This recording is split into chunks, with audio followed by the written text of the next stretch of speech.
जय हिंद साथियों, दोस्तों स्वागत है आपके अपने YouTube चैनल एग्जामवीर में। मैं आपका दोस्त राहुल कुमार आपके अपने YouTube परिवार एग्जामवीर पर तहे दिल से स्वागत करता हूं। दोस्तों देखिए, यूपीएससी, स्टेट पीसीएस, चाहे वो कोई भी स्टेट हो, अगर आप में सी सेट आता है, आपके एग्जाम में सी सेट आता है, मैथ आता है, रीजनिंग आती है, तो दोस्तों ये क्लास आपके लिए बहुत ज़्यादा महत्वपूर्ण है। और इसमें मेरे द्वारा आपको कंप्लीट सी सेट का जो मटेरियल है वो बिल्कुल फ्री ऑफ कॉस्ट कराया जाएगा और अपडेटेड क्वेश्चन कराऊंगा, क्योंकि मैं खुद एसएससी का स्टूडेंट हूँ, रेलवे का स्टूडेंट हूँ और यूपीएससी में आया हूँ, तो मेरे पास में इतनी नॉलेज है जो दोस्तों आपको अच्छी तरीके से पढ़ा सकता हूँ और बता सकता हूँ। क्योंकि अगर मैं 2023 यूपीएससी सीसेट की बात करूँ दोस्तों, तो उसके अंदर मेरा खुद का स्कोर 45 से 46 क्वेश्चन था 70 में से। हालांकि कुछ क्वेश्चन ऐसे आए थे जिन्हें पहली बार देखने के बाद में मेरे दिमाग से भी ऊपर उतरे थे, लेकिन उन पर काम किया जाएगा दोस्तों और उनका भी तोड़ आपको बताया जाएगा। सबसे पहला जो टॉपिक रहने वाला है नंबर सिस्टम रहने वाला है, और नंबर सिस्टम के अंदर कम से कम 10 से 12 क्वेश्चन दोस्तों देखने के लिए मिलते हैं। 15 क्वेश्चन तक दोस्तों नंबर सिस्टम से देखने के लिए मिलते हैं। अब आपको नंबर सिस्टम में ज़्यादा बड़ा नहीं पढ़ाऊंगा, क्योंकि आप यूपीएससी वाले स्टूडेंट हैं, आप सी सेट में ज़्यादा टाइम नहीं देंगे, रिवीजन टाइम है, इसलिए आपको कम क्लासों के अंदर ऐसी चीज़ें पढ़ा दूंगा। अगर आप उन्हें करके ले जाएंगे तो 100% आपका बेस भी क्लियर होगा और आप क्वेश्चनों को दोस्तों बना के भी आएंगे। ठीक है, देखिए अगर मैं 2023 के एग्जाम की बात करूँ तो 2023 का जो एग्जाम है वो सी सेट के मामले में सबसे टफ है। 2023 का जो सी सेट था वो दोस्तों इतना टफ था कि उस सी सेट को बनाने के लिए एसएससी वाले बच्चे भी परेशान हो गए थे। उसका जो टफनेस लेवल था वो कैट के एग्जाम के इक्विवेलेंट था। हालांकि कैट का एग्जाम बहुत टफ होता है, लेकिन वो एसएससी सीजीएल से भी टफ था दोस्तों। देखिए शुरू करते हैं क्लास। सभी से गुजारिश है, जिसने अभी तक चैनल को सब्सक्राइब नहीं किया है दोस्तों, चैनल को सब्सक्राइब कर सकते हैं, और अगर वीडियो अच्छी लगती है तो वीडियो को लाइक भी करना है और शेयर भी करना है। देखिए भाई, सबसे पहले दोस्तों बात कर लेते हैं संख्याओं से।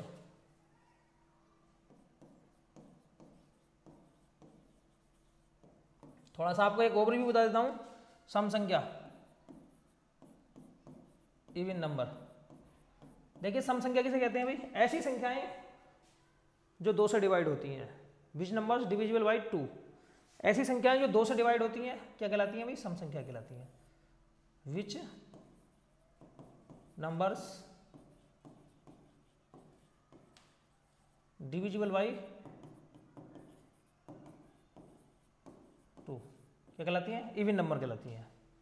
जो संख्याएं 2 से डिवाइड होती हैं इवन नंबर कहलाती हैं।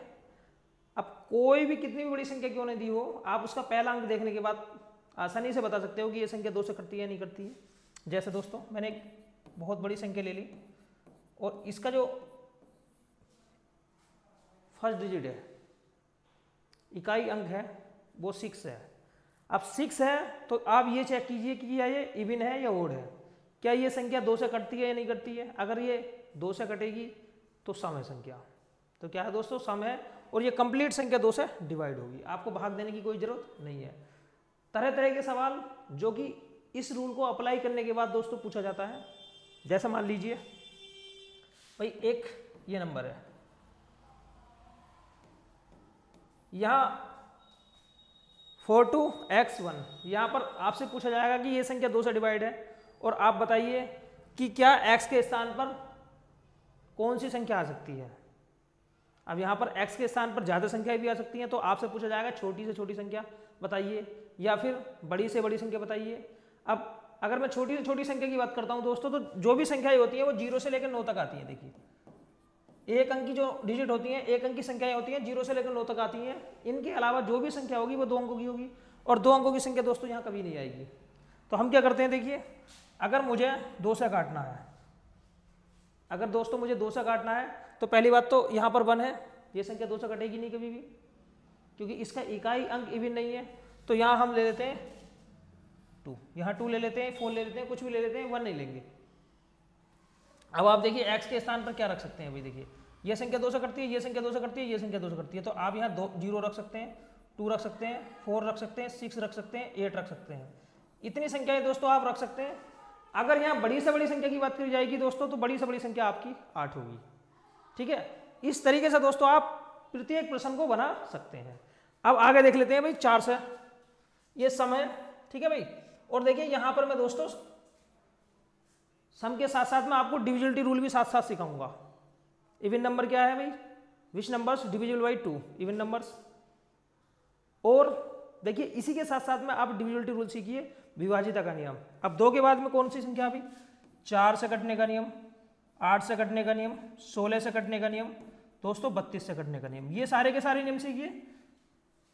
2 से कटने के नियम में, 2 से डिविजिबिलिटी के रूप में रूल में मैंने सिर्फ सिंगल डिजिट देखी, इकाई का अंक देखा। अब अगर कोई संख्या 4 से कटेगी तो उसके हम 2 अंक देखेंगे भाई। अगर 2 अंक 4 से कटते हैं तो वो कंप्लीट संख्या 4 से डिवाइड होगी। इकाई और दहाई से बने अंक अगर 4 से डिवाइड है तो कंप्लीट संख्या 4 से डिवाइड होगी। अब 8 से देख लेते हैं भाई। 8 के लिए दोस्तों मुझे 3 अंक देखने पड़ेंगे। अगर ये तीनों अंक 8 से कटते हैं, इकाई दहाई सैकड़ा, 1, 10, 100, तीनों से बने अंक अगर 8 से कटते हैं तो कंप्लीट संख्या भी दोस्तों 8 से डिवाइड होगी। अब 16 के लिए 4 अंक देखने पड़ते हैं। देखिए 4 अंक देखने पड़ते हैं। अगर ये चारों के चारों अंक 16 से डिवाइड है तो ये संख्या भी 16 से डिवाइड होगी। उसी प्रकार से 32 में 5 अंक देखने पड़ते हैं। तो ये दोस्तों डिविजिबिलिटी रूल है, इसे आप ध्यान रखिए और आप आसानी से दोस्तों बना सकते हैं प्रत्येक सवाल को। 2 से कटने का नियम, 4 से कटने का नियम, 8 से कटने का नियम और 16 से कटने का नियम, 32 से कटने का नियम। उसी प्रकार से दोस्तों आगे की जो संख्याएं हैं वो भी यही चलती रहेंगी। ठीक है भाई, अब आगे चलते हैं। अब दोस्तों देखिए विषम संख्या देख लेते हैं। विषम संख्या है, विषम संख्या जिसे हम बोलेंगे odd number, odd number, odd number.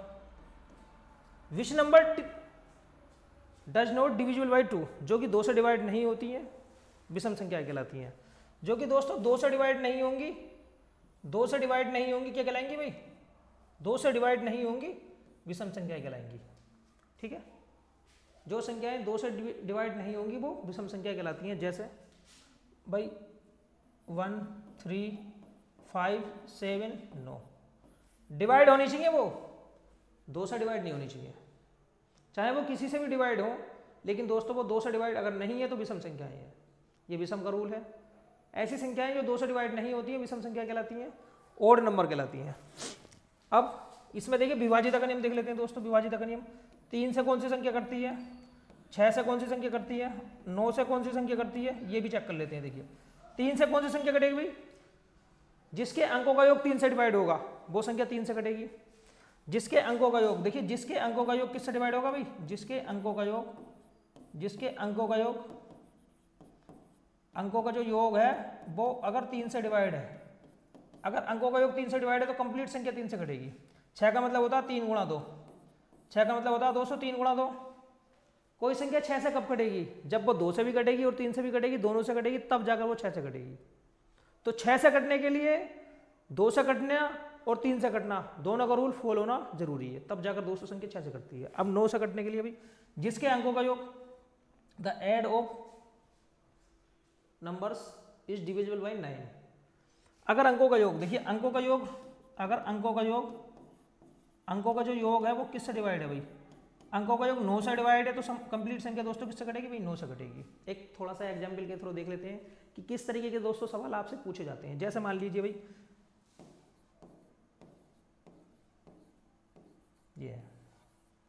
ये संख्या मान लीजिए 6 से कटती है या फिर 9 से कटती है, 3 से कटती है, तो बताइए x के स्थान पर छोटे से छोटा अंक क्या होगा या x के स्थान पर बड़े से बड़ा अंक क्या होगा। अगर मैं बड़े से बड़े अंक की बात करता हूं दोस्तों तो अंक सिर्फ एक अंक का होगा, यहाँ पर 2 अंक नहीं आएंगे। ऐसा मत समझ लीजिए कि बड़े से बड़े अंक में तो बहुत सारे अंक होते हैं और बड़ी से बड़ी संख्या अनंत होती है, इनफाइनाइट पूछ नहीं सकता। अगर बड़े से बड़े अंक की बात भी दोस्तों करेगा तो ये समझिए यहाँ पर आप 0 से लेकर 9 तक की डिजिट ही लिख सकते हैं, अन्यथा आप कोई और डिजिट लिखेंगे तो वो 2 अंकों की हो जाएगी और सवाल हो जाएगा आपका रॉन्ग। ठीक है, तो जो भी x का मान होगा वो किसके बीच में होगा भाई, जो भी x का मान होगा 0 से और 9 के बीच में होगा। ठीक है, अब अगर मैं 9 से देख लेता हूं तो 9 के लिए मैंने आपको बताया भाई अगर अंकों का योग 9 से डिवाइड है तो संख्या 9 से डिवाइड होगी। हम क्या करते हैं भाई, देखिए ये 9 से कट रहा है, 6, 3, 9। 9 से कटने के लिए आपको अंकों का योग करने की जरूरत नहीं है, आप डिजिटल सम लगा सकते हैं। डिजिटल सम का मतलब होता है जहां 9 बनता है 2 अंकों को जोड़ के या अकेला 9 आप काट दीजिए और 9 बनाने की कोशिश कीजिए किसी भी तरीके से जोड़कर। जैसे 9 है ये 6, 3, 9, अब देखिए 2 बचा, तो यहाँ पर x की जगह क्या होगा दोस्तों, x की जगह 7 होगा भाई, x की जगह क्या होगा भाई दोस्तों 7 होगा, x की जगह 7 होगा क्योंकि 7 और 2 9, अब जाकर 9 बनेगा। ठीक है, तो x की जो वैल्यू होगी वो कितनी होगी भाई, x की वैल्यू 7 होगी। बस ये डिजिटल सम है और आप आसानी से बता सकते हैं कि कौन सी संख्या 3 से करती है, कौन सी संख्या 6 से करती है और कौन सी संख्या 9 से करती है। ये डिविजिबिलिटी रूल भी साथ में और संख्याओं की जो नॉलेज है दोस्तों वो भी साथ में, दोनों चीज़ों को एक जगह दोस्तों मैं आपको पढ़ाता हूँ। अब आगे चलते हैं भाई, देखिए इसके साथ साथ में देखिए बात कर लेते हैं भाई 5 से कटने वाली संख्या, 10 से कटने वाली संख्या, 25 से कटने वाली संख्या और 125 से कटने वाली संख्या। देखिए अगर कोई संख्या 5 से कटती है तो उसका जो यूनिट डिजिट है वो किससे कटना चाहिए भाई? 5 से कटना चाहिए। यूनिट डिजिट किसी भी संख्या का अगर यूनिट डिजिट 5 से कटता है तो वो संख्या 5 से कटेगी। अगर यूनिट डिजिट या तो 0 है या 5 है, देखिए यूनिट डिजिट या तो 0 है या दोस्तों क्या भाई 5, तो वो संख्या कंप्लीटली किससे कटेगी भाई? 5 से कटेगी।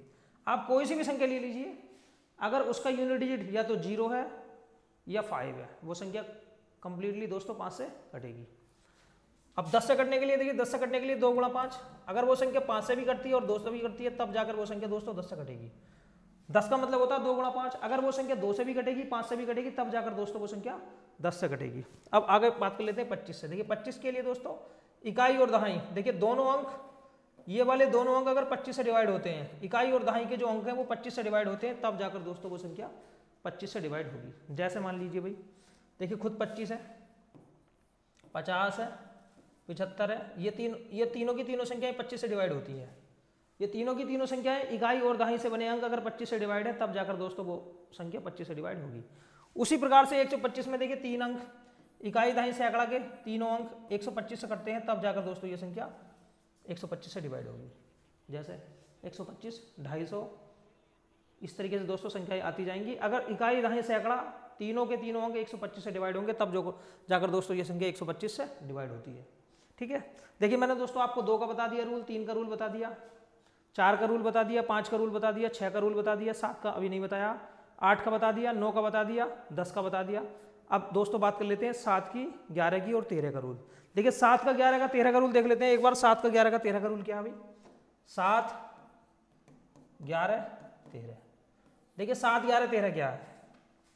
7, 11, 13 का मतलब होता है, अगर मैं इन तीनों की गुणा करता हूं एक बार, देखिए 7 गुणा 11 गुणा 13, देखिए 13 143 गुणा 7, 7 या 21 हासिल 2, 7 चौक 28, 0, 7 7 इकन 7, 10, ये आया 1001। 1001 का मतलब देखिए 1001 का मतलब होता है 7 गुणा 11 गुणा 13। 1001 का मतलब कितना होता है दोस्तों? 1001 का मतलब होता है 7 गुणा 11 गुणा 13। तो ऐसी संख्या जो तीनों से कटने वाली है वो सबसे छोटी है 1001। 1001 ऐसी संख्या है जो तीनों से पूरा पूरा दोस्तों डिवाइड होती है। और इसके लिए एक स्पेशल रूल बनाया गया है। देखिए अगर कोई 3 अंकों की संख्या, अगर कोई 3 अंकों की संख्या का रिपीटेशन होता है, अगर किसी 3 अंकों की संख्या का रिपीटेशन होता है तब जाकर वो संख्या किससे करती है दोस्तों? 7 से 11 से 13 से, तीनों से करती है। देखिए अगर कोई संख्या 3 अंकों की, अगर कोई संख्या 3 अंकों की है, अगर उसका रिपीटेशन होता है और वो रिपीट करके इस तरीके से लिखी जाती है तब वो संख्या तीनों अंकों से करती है। 7 से भी करती है, 11 से भी करती है, 13 से भी करती है। जैसे एक एग्जाम्पल के तौर पर मैं ले लेता हूँ 123 और 123। देखिए ये 123 को मैंने 123 3 अंकों की डिजिट है और इसका रिपीटेशन हुआ है दोस्तों। अब अगर इसका रिपीटेशन हुआ है तो हम क्या करेंगे भाई? देखिए आप चेक करके भी देख लीजिए, या फिर आप अगर इसे ऐसा करते हैं, देखिए 123 मैंने कॉमन ले लिया तो यहाँ क्या बचेगा भाई? 1। आप 1 तार सकते हैं, 0 लगाना पड़ेगा आपको 2 तारने के लिए, फिर आपने 1 0 लगाया। देखिए तो यह आया 123 गुणा 1001। और 1001 का मतलब होता है 7 गुणा 11 गुणा 13। 1001 अगर कहीं आता है तो समझ लीजिए ये संख्या 7 से भी डिवाइड है, ये संख्या 11 से भी डिवाइड है और ये संख्या दोस्तों 13 से भी डिवाइड है। आपको इस तरीके से दोस्तों चेक कर सकते हैं। लेकिन देखिए आपको बार बार ऐसे चेक नहीं करना है। आप क्या करेंगे? जैसे कोई संख्या 3 अंकों की जो कि रिपीट हुई है तो आप उनका जोड़ा बनाएंगे और जोड़ा बनाने के बाद में जो संख्या बची है उसे दोस्तों घटा देंगे। क्या बचा भाई? 0 बचा। और 0 एक ऐसी संख्या है जो हर संख्या से डिवाइड होती है। 0 एक ऐसी संख्या है दोस्तों जो हर संख्या से डिवाइड होती है। 7 से भी डिवाइड होगी, 11 से भी डिवाइड होगी और दोस्तों ये 13 से भी डिवाइड होती है। अब समझ सकते हैं आपकी 7 का 11 का 13 का रूल क्या है? समझ लीजिए, नोट कर लीजिए। अगर 3 अंकों की संख्या, देखिए अगर 3 अंकों की संख्या अगर उसका रिपीटेशन होता है, 3 अंकों की संख्या का अगर रिपीटेशन होता है और वो 2 बार लिखी जाती है, 2 बार लिखी जाती है, 4 बार लिखी जाती है, तब जाकर दोस्तों वो संख्या किससे करती है? 7 से 11 से 13 से करती है। ठीक है, तो ये आपको ध्यान रखना है। अदरवाइज देखिए ऐसा समझ लीजिए दोस्तों, एक संख्या है 563, 563, ये 563 को मैंने 2 बार लिख दिया भाई, 563 को मैंने 2 बार लिख दिया। क्या ये संख्या किस किस से डिवाइड होगी भाई? देखिए 563 है, तो 563 को अगर मैंने दोस्तों 2 बार लिखा है तो आप समझिए कि ये किस से डिवाइड होगी। देखिए दोस्तों ये 7 से 11 से 13 से, तीनों से डिवाइड होगी। ये 7 से भी डिवाइड होगी, ये 11 से भी डिवाइड होगी और 13 से भी डिवाइड होगी, क्योंकि यहाँ पर 3 अंकों की जो संख्या है उसका रिपीटेशन हुआ है। 563 तीनों का रिपीटेशन हुआ है, संख्या का रिपीटेशन हुआ है। अब मैं क्या करूँगा भाई, 563 में से 563 घटा दूंगा तो क्या बचेगा भाई? 0 बचेगा। और 0 एक ऐसी संख्या है जो 7 से भी डिवाइड है, 11 से भी डिवाइड है और दोस्तों 13 से भी ये डिवाइड है। क्लियर हुआ? बिल्कुल क्लियर हुआ। देखिए अगर कोई सी भी चीज़ क्लियर नहीं होती है तो आप हमें कमेंट बॉक्स में पूछ सकते हैं हमसे। अब आगे चलते हैं भाई। देखिए अगर आपको और ज़्यादा दिक्कत है, देखिए 953 ठीक, 953 और अगर संख्याएं एक 3 अंकों की संख्या रिपीटेशन दे दिया है, उसके बाद में कोई संख्या यहाँ लगा देगा भाई, कोई संख्या यहाँ लगा देगा, मान लीजिए 5 लगा दिया है, तब आप किस तरीके से चेक करेंगे कि ये संख्या किससे डिवाइड है? 7 से डिवाइड है, 11 से डिवाइड है या 13 से डिवाइड है? तो इसके लिए देखिए रूल क्या है भाई, आप 3 का जोड़ा बनाइए दोस्तों, 3 का जोड़ा बनाइए, 3 का जोड़ा बनाइए और बाकी रहने दीजिए। तो हम क्या करेंगे अभी, देखिए इस तरीके से पहले जोड़े को और तीसरे जोड़े को जोड़ेंगे। 535 में 9 जोड़ेंगे तो ये बचेगा 544, इसमें से 539 घटा देंगे, 539 घटा देंगे तो बताओ क्या बचेगा? ये बचेगा दोस्तों 5। क्या बचेगा भाई? 5 बचेगा। अब 5 किससे करता है? ना तो 7 से करता, ना तो 11 से करता, ना दोस्तों 13 से करता। तो ये संख्या किसी भी नंबर से डिवाइड नहीं होगी। तो ये दोस्तों रूल होता है। ठीक है, मैं मानता हूं कि आप समझ गए होंगे। और अब चलते हैं दोस्तों आगे। देखिए मैंने आपको सम संख्या पढ़ा दी, विषम संख्या पढ़ा दी। सम संख्या क्या होती है भाई? सम संख्या की बात कर लेते हैं, विषम संख्या की बात कर लेते हैं। देखिए सम संख्या जिसे हम बोलते हैं इवन, और बात कर लेते हैं विषम संख्या जिसे हम बोलते हैं ओड। देखिए ऐसी संख्या जो 2 से डिवाइड हो सम संख्या कहलाती है, ऐसी संख्या जो 2 से डिवाइड ना हो विषम संख्या कहलाती है। क्लियर हुआ? ऐसी संख्या जो 2 से डिवाइड हो सम संख्या कहलाती है, और ऐसी संख्या जो 2 से डिवाइड ना हो क्या कहलाती है? विषम संख्या कहलाती है। इसके बाद देखिए दोस्तों, इसके बाद आते हैं हम अभाज्य संख्या। अभाज्य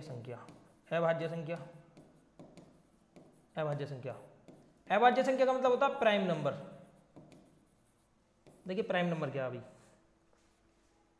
प्राइम नंबर जो किसी से ना घटे, लेकिन कंप्लीट डेफिनेशन ये नहीं है, जो 1 के अलावा और खुद के अलावा किसी तीसरी संख्या से डिवाइड ना हो, वो प्राइम नंबर कहलाता है। क्योंकि 1 हर संख्या को डिवाइड करता है, और जो भी संख्या है वो खुद से तो करती है, 1 से भी करती है। तो क्या है भाई? मतलब जिसके 3 जोड़े ना बने, जो 3 संख्याओं से ना घटे, वो प्राइम नंबर है। जैसे अगर मैं 2 की बात करता हूं तो देखिए 2 जो है 1 से भी करता है और दोस्तों 2 से भी करता है, इसके अलावा और इसका कोई टुकड़ा नहीं है। ठीक है, तो ऐसी संख्या जो खुद के अलावा और 1 के अलावा किसी तीसरी संख्या से डिवाइड ना हो प्राइम नंबर कहलाता है। और सबसे छोटे अगर मैं प्राइम नंबर की बात करता हूं तो सबसे छोटा प्राइम नंबर है 2। ठीक है, अब मैं देख लेता हूं भाई 3, क्या 3 प्राइम नंबर है? देखिए 3 किससे करता है भाई? 1 से करता है, 3 से करता है, और इसके अलावा इसका और कोई फैक्टर नहीं है, ये और किसी संख्या से दोस्तों कटता ही नहीं है, तो 3 भी प्राइम नंबर है।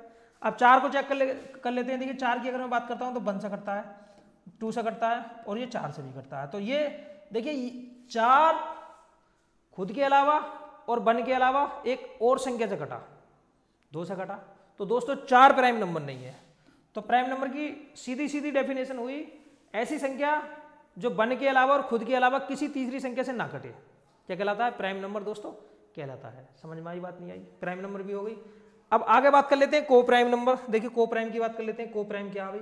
व्हाट इज को प्राइम? को प्राइम देखिए आपके लिए बहुत ज्यादा महत्वपूर्ण है। सह अभाज्य, सहभाज्य। देखिए सहभाज्य क्या होता है? सहभाज्य, इसमें दोस्तों एक जोड़ा होता है, 2 संख्याओं का जोड़ा है, और वो जोड़ा किसी एक संख्या से डिवाइड नहीं होता है। जैसे वो जोड़ा किसी एक संख्या से डिवाइड नहीं होता, जैसे 2 3, अगर मैं बात कर लेता हूँ 2 4 की, अगर मैं बात कर लेता हूँ 3 5 की, तो आप मुझे बताइए इनमें कौन सा को प्राइम और कौन सा को प्राइम दोस्तों नहीं है। ठीक है भाई, अगर चलो यही बात कर लेते हैं, मैं देखिए 2 5 की बात कर लेता हूँ। 2 6 की बात कर लेता हूँ और 2 7 की बात कर लेता हूँ। तो आपको छांटना है कौन सा कोप्राइम और कौन सा कोप्राइम नहीं है। कोप्राइम के लिए सबसे स्पेशल बात आपको ध्यान रखनी है कि ये वो संख्या होती है, ये ऐसा जोड़ा होता है जो एक संख्या से दोनों की दोनों संख्याएं डिवाइड नहीं होती हैं। जैसे पहला जोड़ा देख लेते हैं भाई 2 3, क्या 2 3 एक संख्या से डिवाइड है? नहीं भाई, 2 और 3 किसी एक संख्या से डिवाइड नहीं है, तो ये कोप्राइम है। अगर मैं 2 4 की बात करता हूँ तो देखिए ये भी 2 से डिवाइड है, ये भी 2 से डिवाइड है, तो ये कोप्राइम नहीं है। 3 5 की बात कर लेता हूँ, देखिए 3 और 5 दोनों ऐसी संख्या है जो किसी एक संख्या से डिवाइड नहीं है, तो 3 5 भी कोप्राइम है। 2 5 की बात कर लेता हूँ तो ये भी कोप्राइम है। 2 6 की बात करता हूँ तो देखिए ये 2 से करता है, ये भी 2 से करता है, तो ये कोप्राइम नहीं है, ये भी कोप्राइम है।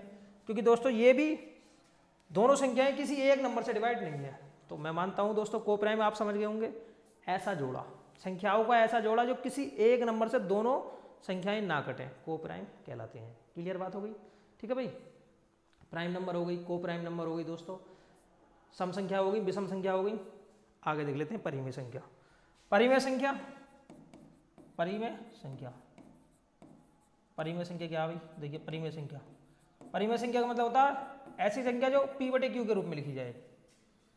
ऐसी संख्याएं जो p बटे q के रूप में लिखी जाए, जो अंश बटे हर के रूप में लिखी जाए, जो नोमिनेटर एंड डिनोमिनेटर की फॉर्म में लिखी जाए, and denominator equal to not zero, और जिसमें हर का जो मान है वो जीरो ना हो, जिसमें दोस्तों q का जो मान है वो जीरो ना हो।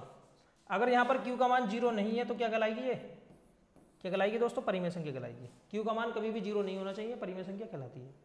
कोई दोस्तों दिक्कत वाली बात यहाँ पर नहीं है, परिमेय संख्या है ये। देखिए जैसे 5 बटे 2, 6 बटे 7, 9 बटे 8, ये परिमेय संख्याएं हैं। ठीक है, इसमें आपका जो अंश ऊपर वाली संख्या, नीचे वाला हर, नोमिनेटर एंड डिनोमिनेटर, डिनोमिनेटर का मान जीरो के बराबर नहीं है। क्या है दोस्तों? ये परिमेय संख्या है। क्या है दोस्तों? ये परिमेय संख्या। तो ये नॉलेज आपको होनी चाहिए, संख्याओं की पहचान आपको होनी चाहिए कि कौन सी संख्या क्या है और कौन सी संख्या दोस्तों क्या नहीं है। आगे चलते हैं अभी। देखिए अब अगर मैं बात करता हूं सम्मिश्र संख्या, देखिए सम्मिश्र संख्या, सम्मिश्र संख्या कंपाउंड नंबर, सम्मिश्र संख्या। सम्मिश्र संख्या क्या होती है भाई? देखिए a प्लस आई वी के रूप में 5 प्लस के 3i, ये सम्मिश्र संख्या होती है, जिसमें काल्पनिक नंबर भी होती है और रियल नंबर भी होता है। रियल नंबर और इमेजिनरी नंबर दोनों संख्याओं का मिश्रण होता है कॉम्प्लेक्स नंबर में। हालांकि इसका ज़्यादा इंपॉर्टेंस नहीं है और सवालों को आपको इतनी ज़्यादा दोस्तों इसकी जरूरत भी पड़ने वाली नहीं है, लेकिन फिर भी आपको पता होना चाहिए क्योंकि कंजुगेट निकालने के लिए ये चीज़ जरूरी है। ठीक है, अब आगे देख लेते हैं भाई। दोस्तों हमने सीखा नंबर कौन कौन सी हैं, डिविजिबिलिटी रूल सीखा। अब इसके साथ में दोस्तों मैं आपको सिखाता हूँ वर्ग निकालना। देखिए वर्ग निकालना, आप वर्ग कैसे निकालेंगे भाई? वर्ग आप किस तरीके से निकालेंगे? अगर मैं 1 से लेकर देखिए 100 तक के अंकों का वर्ग निकालता हूँ, 1 से लेकर 100 तक के अंकों का वर्ग निकालता हूँ, तो हम किस तरीके से दोस्तों वर्ग निकाल सकते हैं? कुछ वर्ग तो आपको याद कर लेने हैं, याद करोगे तो बेनिफिट है, याद ना करोगे तो भी कोई दिक्कत नहीं है, क्योंकि जिस तरीके से दोस्तों आप प्रैक्टिस करोगे तो ये चीज़ आपके ऑटोमेटिक ही याद हो जाएंगी। जैसे मैं थोड़े से लिख देता हूँ भाई, 1 का वर्ग 1, 2 का वर्ग 4, 3 का वर्ग 9। देखिए ये मैंने कैसे लिखा भाई? वर्ग का मतलब होता है 2 बार गुणा, 3 गुणा 3, 3 3 9। ठीक है, 4 का वर्ग का मतलब होता है देखिए 4 गुणा 4, 4 चौक 16। आप समझ गए होंगे आप वर्ग किसे कहते हैं भाई? वर्ग का मतलब होता है संख्या की 2 बार गुणा। क्लियर हो गई बात? संख्या की 2 बार गुणा उसी संख्या से वर्ग, क्योंकि गुणा में घातें जुड़ जाती हैं। जैसे मैं 5 की घात 2 करता हूँ तो इसका मतलब है दोस्तों 5 की घात 1 गुणा 5 की घात 1। तो देखिए गुणा में घातें जुड़ जाती हैं अगर आधार समान हो। यहाँ 5 बराबर है तो 1 प्लस 1, बताइए कितना हो गया? 5 की घात 2 हुआ नहीं हुआ? अगर बेस बराबर है तब गुणा में घातें जुड़ जाती हैं। ध्यान रखना, अगर बेस बराबर है तो गुणा में घातें जुड़ जाती हैं। जैसे मैं थोड़ा सा सिखाता हूँ आपको, और a की घात m गुणा a की घात n। यहाँ पर बेस क्या है भाई? a है। अगर बेस बराबर है तो गुणा में घातें जुड़ जाती है, तो अब घात हो जाएगी a की घात m प्लस n, a की घात m प्लस n। हमेशा याद रखना है अगर बेस बराबर है तब गुणा में घातें जुड़ जाती हैं। ठीक है, मल्टीप्लिकेशन में जो पावर होती है वो ऐड हो जाती है इफ बेस इज सेम। ध्यान रखना है आपको दोस्तों ये चीज। अब मैं देख लेता हूँ भी, देखिए 11 का वर्ग, 12 का वर्ग, 21 का वर्ग, 31 का वर्ग।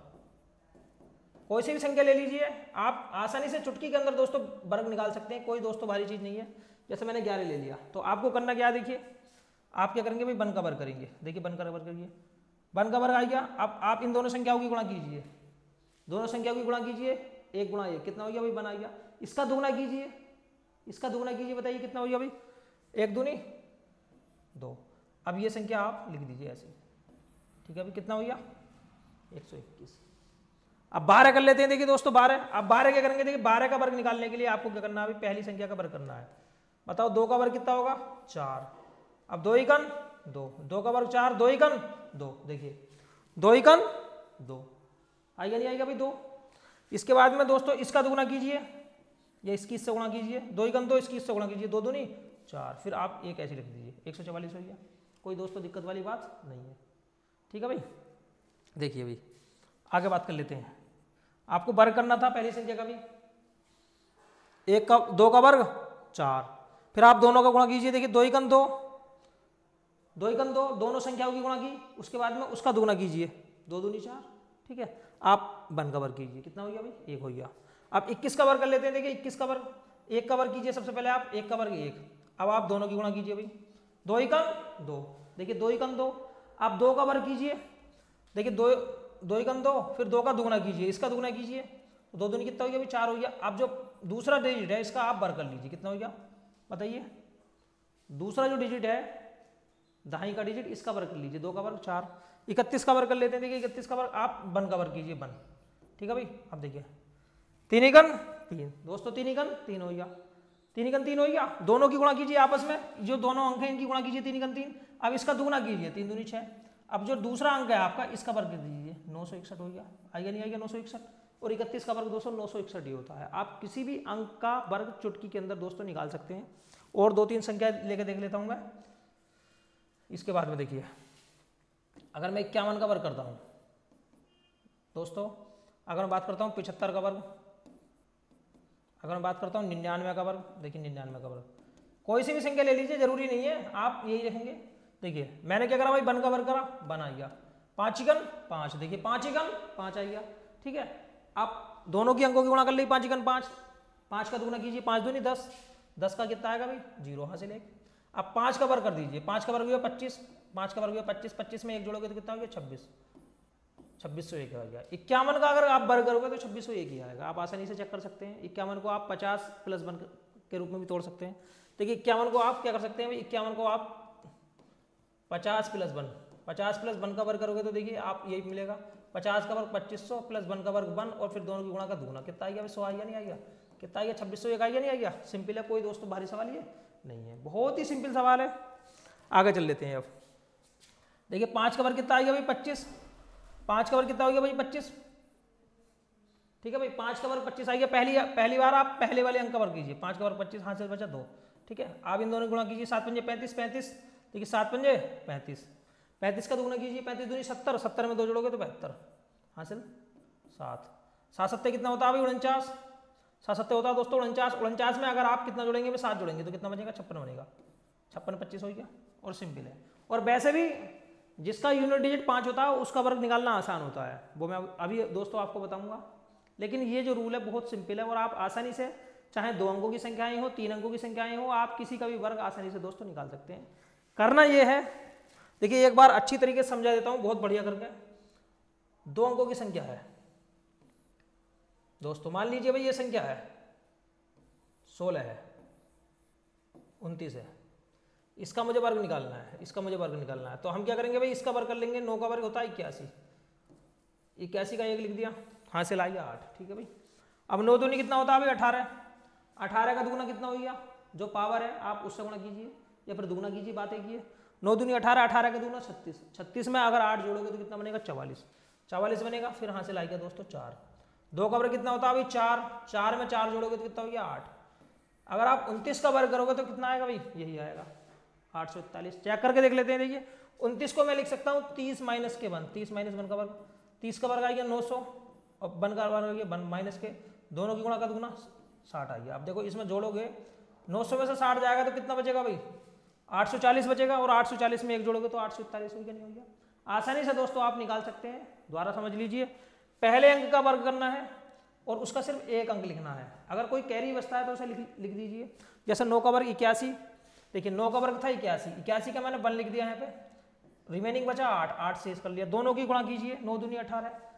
अब पावर होने के नाते फिर इसका दुगना कीजिए, 9 दूनी 18, अब 18 दूनी 36, 36 में अगर 8 जोड़ोगे तो कितना आएगा 44, हासिल 4, 2 का वर्ग 4, 4 में 4 जोड़ोगे 8। सिंपल है दोस्तों, कोई सा भी अंक हो आप आसानी से निकाल सकते हैं, कोई दोस्तों आपको दिक्कत नहीं है। अब 3 अंकों को देख लेते हैं एक बार कि 3 अंकों का जो वर्ग है वो हम कैसे करेंगे। इसी प्रकार से 3 अंकों वाली संख्याओं का जो वर्ग है वो मैं कैसे करूंगा। देखिए 3 अंकों वाली संख्याओं का जो वर्ग करोगे आप, जैसे 112, 101 का वर्ग, ठीक है, 102 का वर्ग। देखिए सबसे पहले मुझे क्या करना है दोस्तों, सबसे पहले करने का तरीका देखिए, आपको पहले वाले अंक का वर्ग करना है। जैसे 101 का वर्ग बन कर लिया भाई, बन का वर्ग बन हो गया, ठीक है। अब इसमें कोई हासिल नहीं बचेगा, कोई कैरी नहीं है, आप ऐसे रख दीजिए। अब इन दोनों की गुणा कर लीजिए, इसे 2 टुकड़ों में बांट लीजिए, 10 × 10, देखिए 10 × 10, 10 आया। अब वर्ग होने के नाते 10 की 2 से गुणा कर लीजिए, 10 दूनी 20, 0 हासिल 2, ठीक है भाई। हासिल कितना हो गया भाई 2 आ गया, ठीक है। अब आप 10 का वर्ग कीजिए दोस्तों, बताओ 10 का वर्ग कितना होगा भाई, 10 का वर्ग होगा 100, 100 में 2 जोड़ोगे तो 102, देखिए 10,201 कितना आया भाई 10,201। अब 101 को मैं तोड़ सकता हूँ, देखिए 101 को मैं कैसे तोड़ सकता हूँ भाई, 101 को मैं तोड़ सकता हूँ 100 + 1, 100 + 1 का होल वर्ग, 100 का वर्ग कितना होता है अभी 10,000, 1 का वर्ग कितना होता है 1 + 2 गुणा, ठीक है भाई, इन दोनों की गुणा का दुगुना, ये कितना आएगा भाई। देखिए 10,000 में आप अगर 200 जोड़ोगे तो कितना हो गया 10,200, फिर 1 जोड़ोगे तो 10,201, ठीक है। आप अगर 3 अंकों की संख्या है तो उसे 2 भागों में डिवाइड कीजिए। जैसे मैं 102 कर लेता हूँ भाई, 102 को मैंने लिख लिया 10 और 2 के रूप में, 10 और 2 के रूप में लिख लिया। अब मुझे 2 का वर्ग करना है दोस्तों, 2 का वर्ग करना कितना आ गया भाई 4 आ गया, 2 का वर्ग 4 आ गया।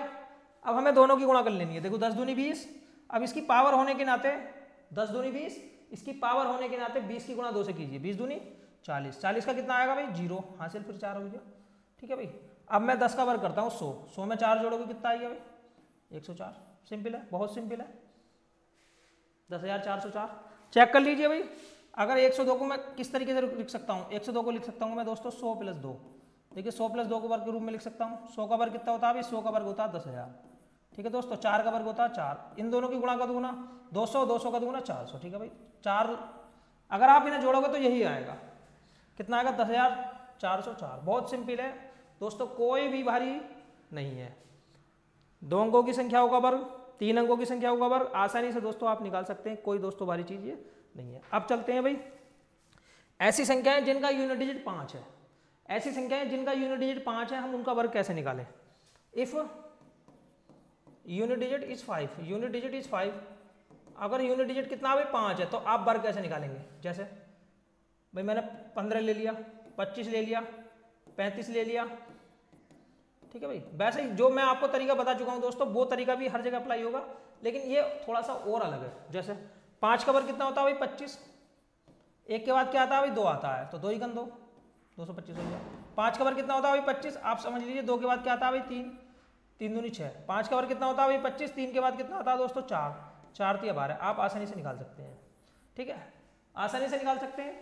आपको 5 का वर्ग करना है, पूरा 25 का 25 लिखना है, यहाँ पूरा 25 का 25 लिखना है, यहाँ कैरी वाला नियम नहीं लगाना है। 3 के बाद क्या आता है 4, दोनों की गुणा कर लीजिए, 4 × 3 12। अब आप निकालना चाहते हैं पहले वाले रूल से तो उससे भी निकलेगा। देखिए 5 का वर्ग कितना हो गया भाई 25 हासिल 2, ठीक है भाई। 5 दूनी 10, देखिए 5 दूनी 10, पावर होने के नाते फिर 10 की 2 से गुणा, 10 दूनी 20 और 20 में 2 जोड़ोगे तो 22 हासिल 2, 2 का वर्ग करिए, 2 दूनी 4, 4 में 2 जोड़िए कितना हो गया भाई 6, बस सिंपल है, ये बहुत सिंपल है दोस्तों, कोई दोस्तों भारी चीज़ ये नहीं है। मैं मानता हूँ शायद आप समझ गए होंगे, अगर समझ गए हैं तो कमेंट बॉक्स में बताइए समझ में आया कि नहीं आया, ठीक है भाई। देखिए दोस्तों, जो चीज़ें मैंने आपको अब तक समझाई है, मैं उम्मीद करता हूँ कि आपके एक एक चीज़ क्लियर हो गई होगी। अगर आपके अभी तक क्लियर नहीं हुई है तो वीडियो को दोबारा देखिए, और अगर क्लियर फिर भी नहीं होती है तो आप हमें कमेंट बॉक्स में बताइए, हम आपको अच्छी तरीके से दोस्तों गाइड करेंगे। अब आगे चलते हैं, इसके बाद में देखिए थोड़ी सी संख्याएं हैं, वर्गमूल से बाहर कैसे निकालनी है। जैसे मान लीजिए भाई ये संख्या थी 25, ये संख्या 25 थी, ये संख्या थी दोस्तों 36, ये वर्गमूल में है, तो किस तरीके से मैं निकालूं इन्हें बाहर। अगर कोई संख्या वर्गमूल में होती है तो इसका मतलब है आपको उसका जोड़ा बनाकर बाहर निकालनी है, जोड़ा बनाकर बाहर निकालनी है। देखिए जैसे 25 का मतलब क्या होता है भाई, 25 का मतलब होता है 5 × 5, अगर जोड़ा बन गया तो बाहर आ जाएगी संख्या, ठीक है भाई। अगर वर्गमूल में यहाँ 2 का जोड़ा देखा जाता है, वर्गमूल में 3 का जोड़ा देखा जाता है। देखिए 36 का मतलब कितना होता है दोस्तों, 36 का मतलब होता है 6 × 6, देखिए जोड़ा बन गया तो बाहर आ जाएगी, ठीक है भाई। कोई भी संख्या क्यों ना है आप आसानी से निकाल सकते हैं, कोई दोस्तों भारी चीज़ नहीं है। अब अगर मैं कहने लगूँ भाई, बताइए बच्चे ये 625 है। 625 को बाहर कैसे निकालूं भाई? 625 के अगर मैं टुकड़े करता हूँ, देखिए 625 के अगर मैं टुकड़े करूँ इस तरीके से, 5 से काटूंगा, 5 गन 5, 5 दूनी 10, 5 पंजे 25, फिर 5 से काटूंगा, 5 दूनी 10, 5 पंजे 25, फिर 5 से काटूंगा। देखिए 5 के 4 बार टुकड़े बने, 5 के बने 4 टुकड़े, 5 गुणा 5 गुणा 5 गुणा 5। देखिए एक टुकड़ा ये बाहर आ गया, एक टुकड़ा ये बाहर आ गया, तो 5 गुणा 5 ऑल ओवर मिला के कितना आ गया? 25 बाहर आ गया। ठीक है, कोई दोस्तों ये भारी चीज़ नहीं है। अगर वर्गमूल में है, अंदर है संख्या, तो आप उसका जोड़ा बनाइए और जोड़ा बनाने के बाद बाहर निकालिए। अब बात कर लेते हैं भाई घनमूल में। जैसे घनमूल का मतलब कितना होता है? ये 27 है। देखिए 27 है, यहाँ 3 लिख लेता हूँ मैं। अगर कोई संख्या घनमूल में है तो मुझे बाहर कैसे निकालनी है? घनमूल का मतलब क्या होता है? देखिए घनमूल का मतलब होता है दोस्तों, आप समझिए, उस संख्या का तीन बार गुणा। घनमूल का मतलब होता है उस संख्या की 3 बार गुणा। जैसे 27 का मतलब होता है 3 गुणा 3 गुणा 3। देखिए 3 का घन बन गया, 3 बाहर आ गया। 27 का अगर घनमूल निकालना है तो आप यहाँ 3 का जोड़ा बनाइए। घनमूल है तो 3 का जोड़ा बनाइए, और अगर यहाँ 4 होता तो 4 का जोड़ा बनाइए, 5 होता तो 5 का जोड़ा बनाइए। 2 लिखने की जरूरत नहीं पड़ती है, यहाँ 2 होता है दोस्तों, यहाँ 2 होता है, लिखो मत लिखो कोई प्रभाव नहीं है। और अगर नहीं है लिखा हुआ तो 2 का जोड़ा बनाइए, लिखा हुआ तो भी 2 का जोड़ा बनाइए। तो ये चीज़ दोस्तों क्लियर हो गई होगी, बहुत सिंपल है, कोई दोस्तों भारी चीज़ नहीं है। समझ में आया नहीं आया भाई? बहुत चीज़ सिंपल है ये।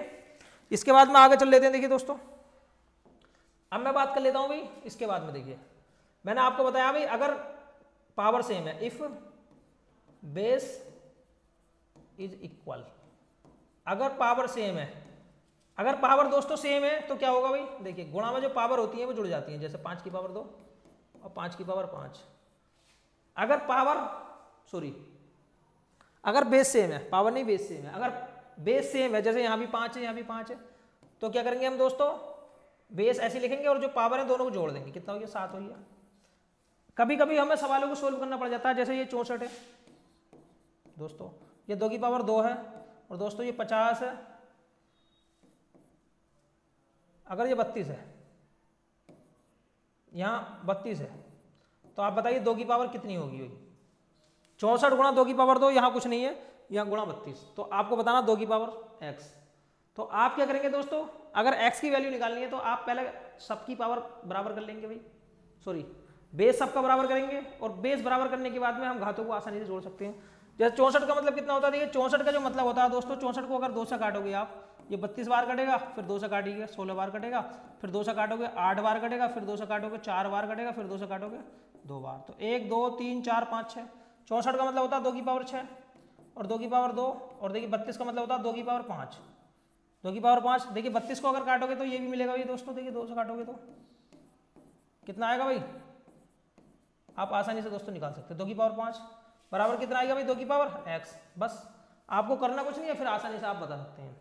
अगर पावर बेस बराबर है दोस्तों, बेस बराबर है तो घात जोड़ दीजिए, 6 और 2 8, 8 5 13, 2 की पावर x। आप कंपेयर कीजिए भाई, कंपेयर अगर करोगे तो x की वैल्यू कितनी आ गई दोस्तों? x की वैल्यू आ गई 13। x की वैल्यू कितनी आ गई दोस्तों? x की वैल्यू आ गई 13। सिंपल चीज़ है दोस्तों, कोई भारी चीज़ नहीं है, आसानी से आप सवालों को बना सकते हैं।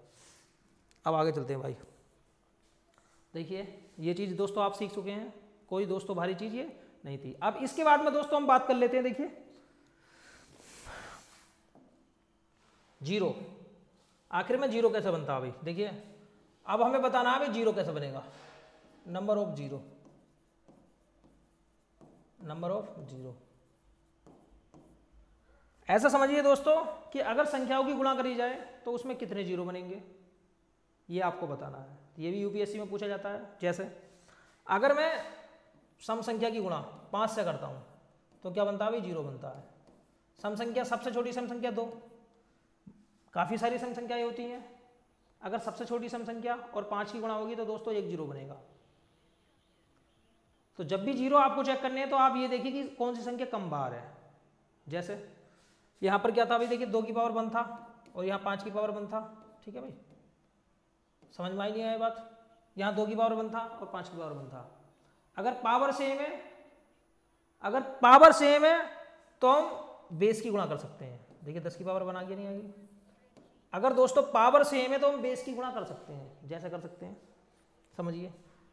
मैंने क्या करा भाई? देखिए 4 लिख दिया, 25 लिख दिया। 4 को मैं लिख सकता हूँ 2 की पावर 2 और 25 को लिख सकता हूँ मैं 5 की पावर 2। समझिए भाई, 4 को लिख सकता हूँ मैं 2 की पावर 2, 25 को लिख सकता हूँ 5 की पावर 2। यहाँ भी पावर सेम है, देखिए 2 है यहाँ, यहाँ 2 है, तो आप बेस की मल्टीप्लाई कर सकते हैं, ये होगी 10 की पावर 2, और 10 की पावर 2 का मतलब कितना होता है भाई 100 ही होता है। और देखिए यहाँ भी 25 चौका 100 ही आता, 100 ही आता नहीं आता। तो दो चीज़ है, अगर बेस सेम है तो घातें जुड़ जाएंगी, और अगर नीचे है तो घात घट जाएगी।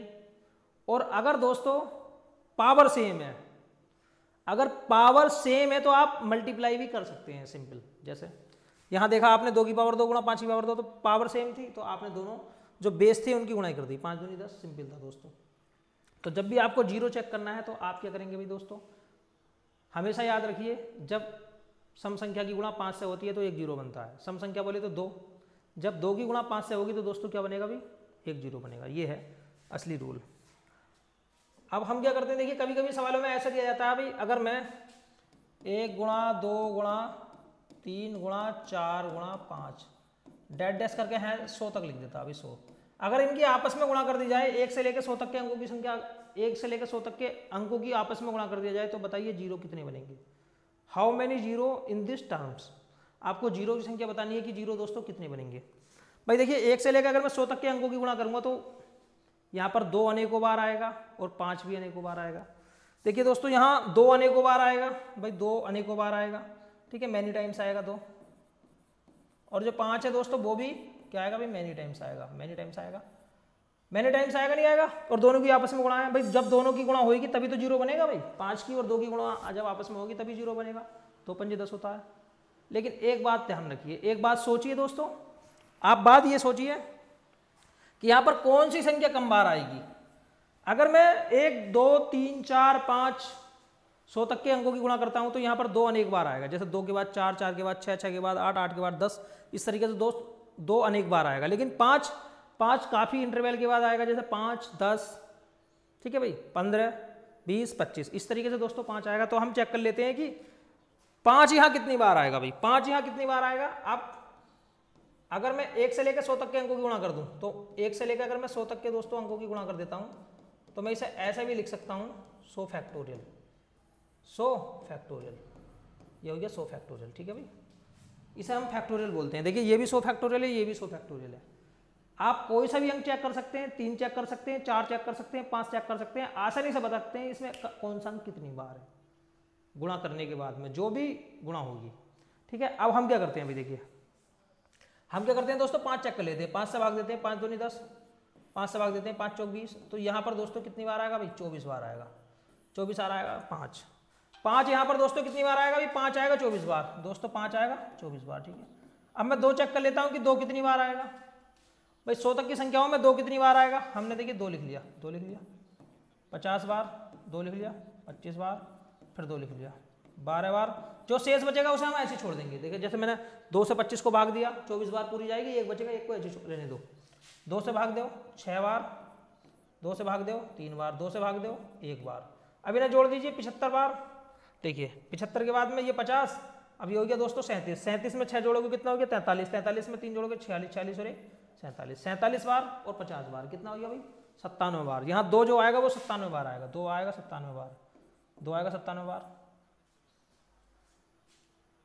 According to rule of multiplication. Multiplication का रूल ये कहता है कि अगर पावर समान है तो आप मल्टीप्लाई कर सकते हैं, अगर पावर समान है तो दोस्तों आप मल्टीप्लाई कर सकते हैं। अब मुझे क्या करना है, इसकी पावर समान बना लेनी है। देखिए मुझे इसकी पावर समान बना लेनी है, पावर समान बनाने के लिए मैं बहुत आसानी से काम कर सकता हूँ। जैसे 2 की पावर 97 है और 2 की पावर 24 है, हम क्या करते हैं दोस्तों 2 की पावर 97 से 2 की पावर 24 अलग कर लेते हैं, 2 की पावर 24, ठीक है भाई, बची क्या 2 की पावर 3, यहाँ बचेगी 73 गुणा 2 की 5 की पावर कितनी है भाई 24। देखिए मैंने 97 को लिख लिया 2 की पावर 24 गुणा 2 की पावर 73, 2 भागों में स्प्लिट कर लिया, क्योंकि मैं जानता हूँ कि am को मैं am+n में लिख सकता हूँ और am गुणा n को am+n भी लिख सकता हूँ, मैं रिवर्स कर सकता हूँ।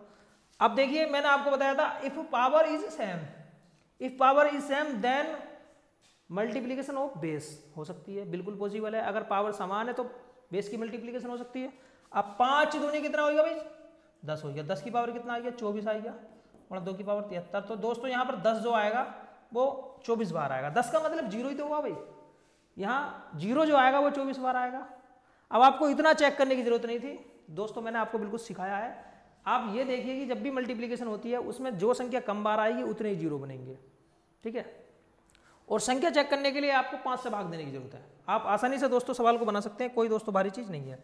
जैसे एक सवाल और देख लेते हैं भाई, ये है भाई 1 गुणा 2 गुणा 3 गुणा डैश डैश करके, मान लीजिए भाई 200 फैक्टोरियल 200 है ये। 1 से लेकर अगर 200 तक के अंकों की मल्टीप्लाई कर दी जाए तो बताइए कितनी बार जीरो आएगा, आपको बताना है कितनी बार दोस्तों यहाँ जीरो आएगा। तो हम क्या करने वाले हैं, देखिए दोस्तों हम क्या करने वाले हैं, जो संख्या हमारी 200 है, 200 में चेक कर लेता हूँ 5 कितनी बार आएगा। देखिए 5 से भाग दीजिए, 5 चौक 20, फिर 5 से भाग दीजिए, 5 अट्ठे 40, ठीक है, 5 5। आपको शेष नहीं देखना है, आपको भाग देती जानी है, जो शेष होगा उसे छोड़ दीजिए। अब जोड़ दीजिए भाई कितना आएगा, 49 आएगा नहीं आएगा, इसका मतलब 5 जो है ना 49 बार आया भाई। 5 जो आया बच्चों को कितनी बार आया भाई, 5 49 बार आया। अब 2 चाहे कितनी बार भी आए, वैसे तो 2 49 से अधिक बार आएगा क्योंकि 2 ज़्यादा बार आया हुआ। तो दोस्तों जो भी मल्टीप्लिकेशन होएगी वो 5 2 के सिर्फ 49 पेयर ही लेगा, वो और पेयर को नहीं लेगा। तो यहां पर जो जीरो बनेंगे वो 49 बनेंगे। तो हम क्यों अपनी एक्स्ट्रा एनर्जी खर्च करें, हम तो ये चेक कर लेते हैं भाई जीरो कब बनता है। भाई जीरो जब बनता है जब 2 की और 5 की गुणा होती है। तो जो संख्या कम बार होगी, जो संख्या कम बार होगी उतनी जीरो बनेंगे। तो इस सवाल के अंदर दोस्तों 5 कम बार है और 2 ज्यादा बार है। सिंपल है भाई, जरूरी नहीं है हर सवाल के अंदर 5 कम बार हो। कुछ सवाल आपको ऐसे देखने के लिए मिलेंगे जिसमें 2 कम बार होगा। जैसे भाई अगर मैं एक सवाल दे लेता हूं बिल्कुल सिंपल वाला दोस्तों, अगर मैं बोल देता हूं भाई देखिए ये सवाल है 64 गुणा 25 गुणा 125 गुणा 30, इसमें आपको बताना है कि कितने जीरो बनेंगे। How many zero, how many zero,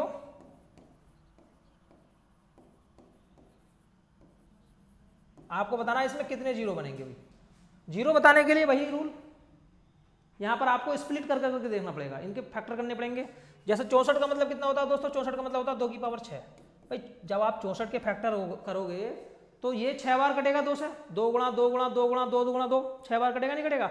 अब देखिए 25 का मतलब कितना होता है दोस्तों, 25 का मतलब होता है 5 की पावर 2। 125 का मतलब कितना होता है भाई 5 की पावर 3। और 30 का मतलब कितना होता है, देखिए 2 गुणा 3 गुणा 5, 2 गुणा 3 गुणा 5, क्योंकि 6 पंजे 30, 6 को मैंने फिर तोड़ लिया। आपको टुकड़े ऐसे करने हैं जो अभाज्य हो, 2 अभाज्य होती है, 2 सम संख्या भी है और दोस्तों 2 अभाज्य संख्या भी है, 5 अभाज्य संख्या है। तो आपको टुकड़े हमेशा अभाज्य है प्राइम नंबर में करने हैं, ठीक है भाई। अब मैं गिन लेता हूं, देखिए यहाँ 6 हो गए और ये हो गए दोस्तों 1, 6 और 1 कितना हो गया भाई 7 हो गया, 2 की पावर 7 आ गया। 5 की पावर देख लेता हूँ मैं, 2 ये हो गया, 3 ये हो गया और 1 ये हो गया, 3 और 2 5 और 1 6, 5 की पावर कितना हो गया भाई 6 हो गया। अब 3 की पावर 1। अब आप मुझे ये बताइए मैंने आपको क्या रूल सिखाया। अभी मैंने आपको रूल सिखाया है पावर समान बना दो, अगर आधार की गुणा करनी है तो दोस्तों पावर समान बना दो। तो यहां पर 2 7 बार आया हुआ है और 5 6 बार आया हुआ है, 2 7 बार आया हुआ है दोस्तों, 5 6 बार आया हुआ है। तो हम इसे किस तरीके से मल्टीप्लाई कर सकते हैं, देखिए मैंने 7 को लिख दिया भाई 2 की पावर 1 और 2 की पावर 6 गुणा 5 की पावर 6 और गुणा 3 की पावर 1, ठीक है भाई। अब देखिए मैंने आपको बताया अगर पावर समान है, if power is equal then be done the multiplication of base, हम कर सकते हैं मल्टीप्लीकेशन बेस की।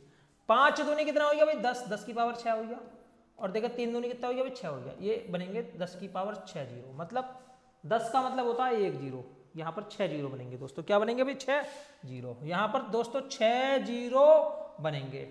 तो समझ में आया नहीं आया, बताइए समझ में आया या नहीं आया। मैं मानता हूँ आपकी ये चीज़ दोस्तों क्लियर हो गई होगी कि जीरो किस तरीके से बनते हैं। 2 की और 5 की मल्टीप्लिकेशन होती है तब जाकर जीरो बनता है, और जो संख्या कम बार आएगी दोस्तों उससे हम डिसाइड करते हैं कि यहाँ कितने जीरो बनेंगे, ठीक है भाई। अब आगे चलते हैं भाई दोस्तों। देखिए बताने के लिए दोस्तों काफ़ी सारी चीज़ें हैं। अब मैं कुछ सवाल ले लेता हूँ, उन सवालों के माध्यम से, आज ज़्यादा सवाल नहीं है 14 सवाल हैं, उनको एक एक करके दोस्तों मैं आपको बताता हूँ, ठीक है भाई। और बाकी जो क्लास होगी वो आपकी अगली क्लास में होगी। देखिए ज़्यादा सवाल नहीं है दोस्तों, फिलहाल मेरे द्वारा आपको आज इतने सवाल दोस्तों कराए जाएंगे। जैसे एक बार मैं देख लेता हूँ पीपीटी में कोई दिक्कत तो नहीं है भाई, एक बार देख लेते हैं चेक करके, कोई दिक्कत तो नहीं है पीपीटी में। हाँ भाई बताइए कोई दिक्कत तो नहीं है। देखिए आप देखते हैं ये सवाल है भाई, दौड़ मुकाबले में 100 गज की दौड़ में होती है और 100 मीटर की होती है, तो 100 मीटर गज की अपेक्षा कितना अधिक है। देखिए अगर मैं दोस्तों गज की बात करता हूं तो यहां पर एक गज में, देखिए एक गज में होते हैं 36 इंच, 36 इंच, ठीक है भाई। एक गज में होते हैं कितने दोस्तों, 36 इंच। 100 गज में होते हैं 36 इंच, ठीक है भाई। एक इंच में होते हैं, एक इंच में होते हैं 2.54 सेंटीमीटर, 2.54 सेंटीमीटर होते हैं। अब आप देखेंगे कि 36 में कितने हो जाएंगे भाई, 36 की गुणा कर दीजिए, 36 गुणा 2.54, 2.54, ठीक है भाई। 2.54,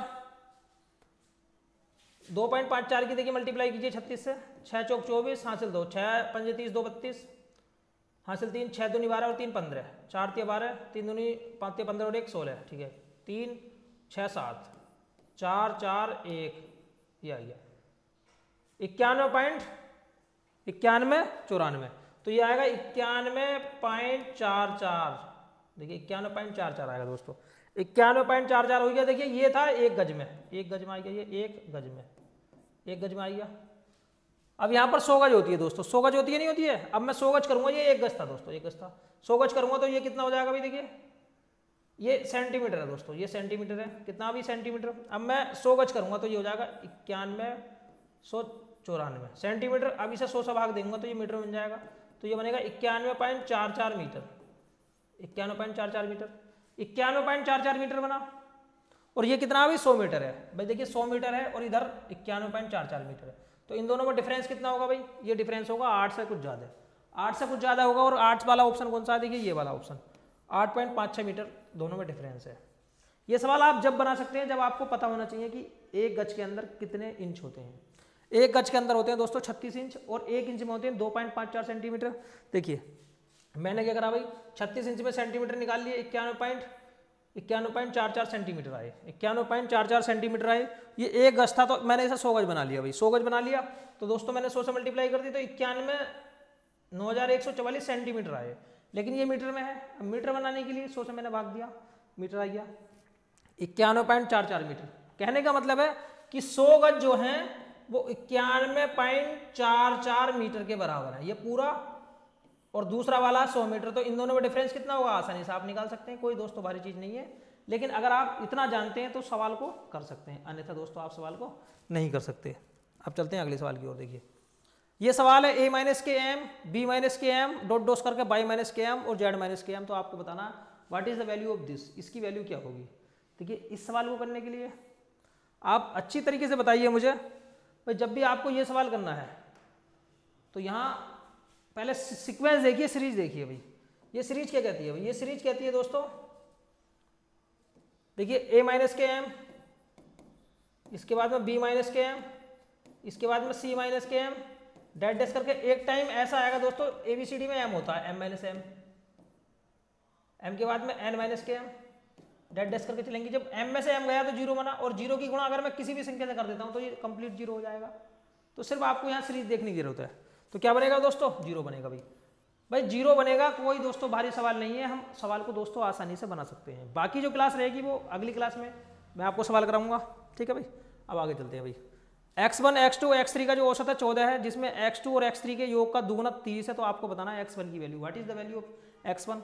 देखिए औसत की अगर मैं बात करूं तो एवरेज क्या होता है भाई, average, what is average, average क्या होता है भाई, कुल योग बटे नंबर, कुल योग बटे नंबर। औसत का मतलब कितना होता है दोस्तों, कुल योग बटे नंबर, ठीक है भाई। औसत मैंने योग कर दिया x1 प्लस के x2 प्लस के x3, तीनों का योग जोड़ दिया, 3 संख्याएं ये, और औसत है कितना, 14। तो यहाँ देखिए x1 प्लस के x2 प्लस के x3, 14 दिया कितना आ गया, 42 आ गया। देखिए x1 plus x2 plus x3 बराबर हो गया 14 दिया 42, 42 आ गया x1 plus x2 plus x3 का मान। जहाँ पर अगर मैं x2 और x3 के योग का दुगुना करूँ, x2 और x3 के योग का दुगुना, देखिए इनका योग का दुगुना करता हूँ तो कितना मिलेगा भाई दोस्तों, 30 मिलेगा। काट दीजिए, कितनी बार आएगा, 15 बार आएगा, 15 बार आएगा नहीं आएगा भाई। x2 और x3 का जो मान है 15 है, x2 और x3 का जो मान है दोस्तों वो कितना है, 15 है भाई, ठीक है भाई। x1 का मान कैसे निकालोगे, 42 में से 15 घटा लो, x1 का जो मान निकालोगे 42 में से आप 15 घटा लो, 42 में से 15 घटा लो तो कितना बचेगा, ये 27 बचेगा दोस्तों। कितना बचेगा भाई, 27 बचेगा। राइट आंसर है B option is the right answer, B option is the right answer है। अब आप आसानी से बता सकते हैं इसका जो राइट आंसर है दोस्तों बी है। समझाता हूँ एक बार। औसत क्या होता है अभी? कुल योग बटे नंबर। तीनों को जोड़ दीजिए, x1 plus x2 plus x3 बटे 3 14 है। x1 plus x2 plus x3 बराबर 14 3 42। ठीक है भाई। उसके बाद में देखिए यहाँ पर बोला है x2 और x3 का जो योग का दुगुना है, x2 और x3 का योग का दुगुना कीजिए भाई। दुगुना कर दिया 30 आ गया, तो यहाँ से x2 प्लस x3 का मान 15 आएगा। आप x2 और x3 की जगह 15 रखिए, आसानी से दोस्तों बना सकते हैं। कोई दोस्तों भारी सवाल ये नहीं है। यदि एक टेलीविजन सीट का मूल्य 25% बढ़ा दिया जाए तो नए मूल्य कितने प्रतिशत घटाना जाएगा कि मूल्य जो है वापस आ जाए? अगर 25% बढ़ा दिया जाए तो वापस आने के लिए कितना घटाना पड़ेगा? देखिए मैंने मान लिया भाई 25% है दोस्तों। 25% की जो फ्रैक्शन वैल्यू होती है वो कितनी होती है भाई? 1/4 होती है। 1/4 होती है नहीं होती है? 25% की फ्रैक्शन वैल्यू होती है 1/4। समझिए दोस्तों, पहले मूल्य 4 था, उसके बाद में 1 बढ़ा के कितना हो गया भाई? 5 हो गया। बढ़ाने के बाद में 4 में 1 जोड़ोगे, क्योंकि 25% की फ्रैक्शन वैल्यू 1/4। पहले मूल्य 4 था, उसके बाद में बढ़ाने के बाद में 5 हो गया। अब आपको देखिए, आपको ना घटाना है मूल्य, आपको घटाना है मूल्य की मूल स्तर पर आ जाए। घटाने के लिए आपको मूल स्तर पर लाने के लिए क्या करना पड़ेगा? देखिए 5 से 4 बनाने के लिए कितना घटाया भाई? 1 घटाया, 1 बट घटाया 1 बटे भाई, लाना तो मूल स्तर पे है तो आपको क्या करना है? 1/5। ऐसा परसेंटेज में बनाना तो 100 कर दो। कितनी बार घटेगा भाई? 20 बार। 20% आएगा दोस्तों। 20% आपको घटाना पड़ेगा, 20% घटाना पड़ेगा। ठीक है भाई, आसानी से दोस्तों आप बना सकते हैं, क्योंकि 25% की फ्रैक्शन वैल्यू होती है 1/4। 4 से 5 बना, बढ़ाया, अब घटाना है मुझे, 5 है, घटाना है मुझे मूल स्तर पर लाने के लिए, मतलब 5 से 4 बनाने के लिए मैं 1 घटाऊंगा। लेकिन दोस्तों घटाऊंगा तो 5 को, मैं 5 को तो घटाऊंगा 1/5 गुणा 100। आसानी से कर सकते हैं। या फिर दोस्तों दूसरा तरीका, जैसा 25% बढ़ाया गया तो आप लिखेंगे 25, अगर बढ़ाया गया तो आप 100 में नीचे जोड़ के लिख दो, 125 गुणा 100। ठीक है भाई, बताओ कितनी बार घटेगा? 5 बार। 5 से काटोगे 20 बार। ठीक है भाई, अगर बढ़ाया गया तो नीचे जोड़ के लिख दो और घटाया गया तो नीचे घटा के लिख दो। जैसे 25% बढ़ाया गया तो 100 में 25 जोड़ोगे 125, और अगर घटाया जाता तो 100 में से 25 घटाओगे 100 में से आप 25 घटाते 75 आता। सही है भाई, बहुत सिंपल है। चलते हैं अगली की ओर। यहाँ पर देखिए ए की जो वैल्यू है x² माइनस y² और बी की वैल्यू 20 है, तो x प्लस वाई की वैल्यू 10 है, तो आपको बताना है कि ए बड़ा है या बी बड़ा है। अब आपको बताना है कि इसमें कौन सी संख्या बड़ी है। ये सारे के सारे सवाल दोस्तों यूपीएससी में आए हुए हैं, यूपीएससी के जो प्रीवियस ईयर हैं उन्हीं के दोस्तों ये प्रश्न ठाए हुए हैं। देखिए अगर मैं बात करता हूँ ए बराबर, तो ए बराबर हो गया x² माइनस के y²। इसे मैंने लिख लिया एक बार x प्लस वाई और एक बार लिख लिया मैंने x माइनस के वाई। ठीक है भाई, ये ए बराबर है। देखिए x प्लस वाई की वैल्यू 10 है भाई, x प्लस वाई की वैल्यू 10 है और साथ में x माइनस के वाई, ए आ गया। ठीक है भाई, अब जो b की वैल्यू है वो कितनी है भाई? 20 है। b की वैल्यू 20 है। b की वैल्यू दोस्तों क्या है भाई? 20। अब यहाँ पर जब तक मुझे x माइनस वाई का मान पता नहीं लगेगा, देखिए जब तक मुझे x माइनस वाई की मान पता नहीं लगेगा तब तक मैं बता नहीं सकता कि यहाँ पर x का और y का मान क्या होगा, क्योंकि मैं x प्लस वाई की वैल्यू तो 10 जानता हूँ और मुझे इतना भी पता है कि b की वैल्यू 20 है। b की वैल्यू 20 है और a की वैल्यू दोस्तों यहाँ पता हुआ नहीं है। a की वैल्यू किसके ऊपर डिपेंड है? a की वैल्यू x माइनस वाई के ऊपर डिपेंड है, और x माइनस वाई का मान अगर आपको नहीं पता है तो यहाँ पर जो आपका डाटा दिया हुआ है वो इनसफिशिएंट है और आप नहीं बता सकते। ए और बी की तुलना संभव नहीं है क्योंकि प्रदत्त जो सामग्री है वो इनसफिशिएंट है। ठीक है भाई, देखिए ये सवाल है, यदि समान क्षमता के 15 पंप एक टंकी को 7 दिन में भरते हैं तो उस टंकी को 5 दिनों में भरने के लिए कितने अतिरिक्त पंपों की जरूरत पड़ेगी? बहुत सिंपल सवाल है दोस्तों। देखिए 15 जो पंप है वो एक टंकी को 7 दिन में भरते हैं, 15 गुणा 7 आइए। 15 पंप कितने दिन में भरते हैं भाई? 7 दिन में, तो 15 गुणा 7। ठीक है भाई, अब आपको बताना है 5 दिनों में भरने के लिए, मैंने मान लिया भाई 5 दिनों में भरने के लिए कितने अतिरिक्त पंपों की जरूरत पड़ेगी। 15 पंप थे, मैंने x पंप और जोड़ लिया भाई। 15 पंप तो मेरे पास थे, मुझे x पंप और लेने हैं तो मैंने x जोड़ दिया 15 में। 5 से काट दिया, 5 दिया 15, तो ये कितना आ गया? 21 आ गया भाई। 15 में से 21 में से 15 घटा दीजिए तो कितने पंप लगेंगे? और 6 पंप और लगेंगे भाई। 6 पंप दोस्तों आपको और लगाने पड़ेंगे, उसके बाद में जो आप आसानी से भर सकते हैं। तो जब भी इस टाइप का सवाल आए, काम समय का सवाल है, हालांकि ये नंबर सिस्टम में भी अप्लाई कर सकते हैं हम इसे। आगे देख लेते हैं भाई। देखिए एक क्लब में 108 महिलाएं हैं, उनमें से दो तिहाई पुरुष हैं और शेष महिलाएं हैं। ठीक है, 9 महिला पदों को छोड़कर शेष सभी सदस्य विवाहित है, तो क्लब में कितनी विवाहित महिलाएं हैं? देखिए जो लैंग्वेज है वो खराब लिखी हुई है, सवाल गलत हो सकता है लेकिन फिर भी पकड़ने की कोशिश करते हैं। देखिए एक क्लब में जो ना 108 जो है ना वो है, देखिए 108 मर्द मर्द हैं क्या है समझ में नहीं आया। चलो दोस्तों जो भी है मर्द होगा ये, ठीक है भाई, 2/3 पुरुष हैं, ये मर्द होगा, जहाँ तक है मर्द होगा, ठीक है। चलो देख लेते हैं। अब इसमें एक या तो टोटल होगा, लैंग्वेज ही थोड़ी खराब है सवाल की, ठीक है, तो सवाल को छोड़ ही देते हैं, कोई फायदा नहीं है, गलत हो जाए। आगे चलते हैं। कोमल और आशा की मासिक आय 4:3 के अनुपात में है, उनकी मासिक आय 3:2 के अनुपात में है। यदि दोनों की 600 रुपये प्रतिमाह की बचत करती है तो उनकी कुल मासिक आय कितनी है। देखिए 4:3 है, उसके बाद में उनका जो मासिक व्यय है 3:2 है, 3:2 है। भाई आय जो है वो 4:3 है दोस्तों, आय कितनी है भाई 4:3, और जो व्यय है वो कितना है भाई, व्यय है 3:2, व्यय है दोस्तों 3:2। अब हम क्या करेंगे, देखिए आपको देख लेना डिफरेंस, दोनों का डिफरेंस बन, यहाँ भी डिफरेंस बन। अगर दोनों का दोस्तों डिफरेंस बने तो हम क्या करेंगे भाई, देखिए इन दोनों का अंतर कर लीजिए, बनाया, इन दोनों का अंतर कर लीजिए, बनाया, ठीक है भाई, इन दोनों का अंतर बनाया। और एक की जो वैल्यू है भाई, आय में से अगर व्यय घटाओगे तो बचत ही तो आएगा भाई, बचत आएगा नहीं आएगा, ठीक है। तो एक की जो वैल्यू है वो 600 रुपये है, एक की वैल्यू दोस्तों 600 रुपये है। एक की वैल्यू अगर 600 रुपये है मेरे भाई, अगर एक की वैल्यू 600 रुपये है तो दोनों की जो आय होगी वो कितनी होगी, 4 और 3 कितनी होगी, 7 होगी भाई, 4 और 3 7 होगी, और 7 छंग कितना हो गया भाई 42 हो गया। देखिए 7 छंग कितना हो गया 42 हो गया, देखिए 4 और 3 7 होगी, 7 की गुणा 600 से करोगे तो कितना है 42 आ गया। सिंपल है, कोई दोस्तों भारी चीज नहीं है। आय का रेशियो दिया हुआ है 4:3, देखिए 4:3 आय का रेशियो दिया हुआ है। व्यय का रेशियो दिया हुआ है, कितना दिया हुआ भाई 3:2। हम क्या करेंगे दोस्तों, दोनों का डिफरेंस देखिए, एक का डिफरेंस यहाँ भी एक का डिफरेंस, बहुत सिंपल है। अगर डिफरेंस बराबर नहीं है तो डिफरेंस बराबर करते हैं, जैसे आगे भविष्य में सवाल मिलेगा तो मैं आपको बताऊंगा कि डिफरेंस किस तरीके से दोस्तों बराबर किया जाता है। फिर इन दोनों का डिफरेंस कीजिए, एक बचा, एक की वैल्यू 600, क्योंकि दोस्तों आय में से अगर खर्च घटाओगे तभी तो बचत करोगे, ठीक है भाई। एक की वैल्यू 600 तो दोनों की जो आय थी वो कितनी थी, 7 थी, 7 गुणा 6 कितना हो गया 42 हो गया। अब आप इसे ऐसे भी कर सकते हैं, जैसे आय थी 4:3, 4:3, ठीक है भाई, 4:3 थी तो मैं इसे लिख सकता हूँ 4x और 3x, ठीक है भाई, 4x और 3x, और वो 600 रुपये बचाते हैं दोनों के दोनों, ये आय है उनकी 600 रुपये बचाते हैं। देखिए अगर मैं 4x में से 600 रुपये बचा देता हूँ, और अगर मैं 3x में से, देखिए 3x में से 600 बचा देता हूँ, तो बचत कितने की है भाई उनकी 3:2 की है। 3:2 उनका खर्च है भाई, 3:2 उनका क्या है दोस्तों खर्च है, क्योंकि आय में से मैंने 600 रुपये घटा दिए तो बचत ही तो आएगी।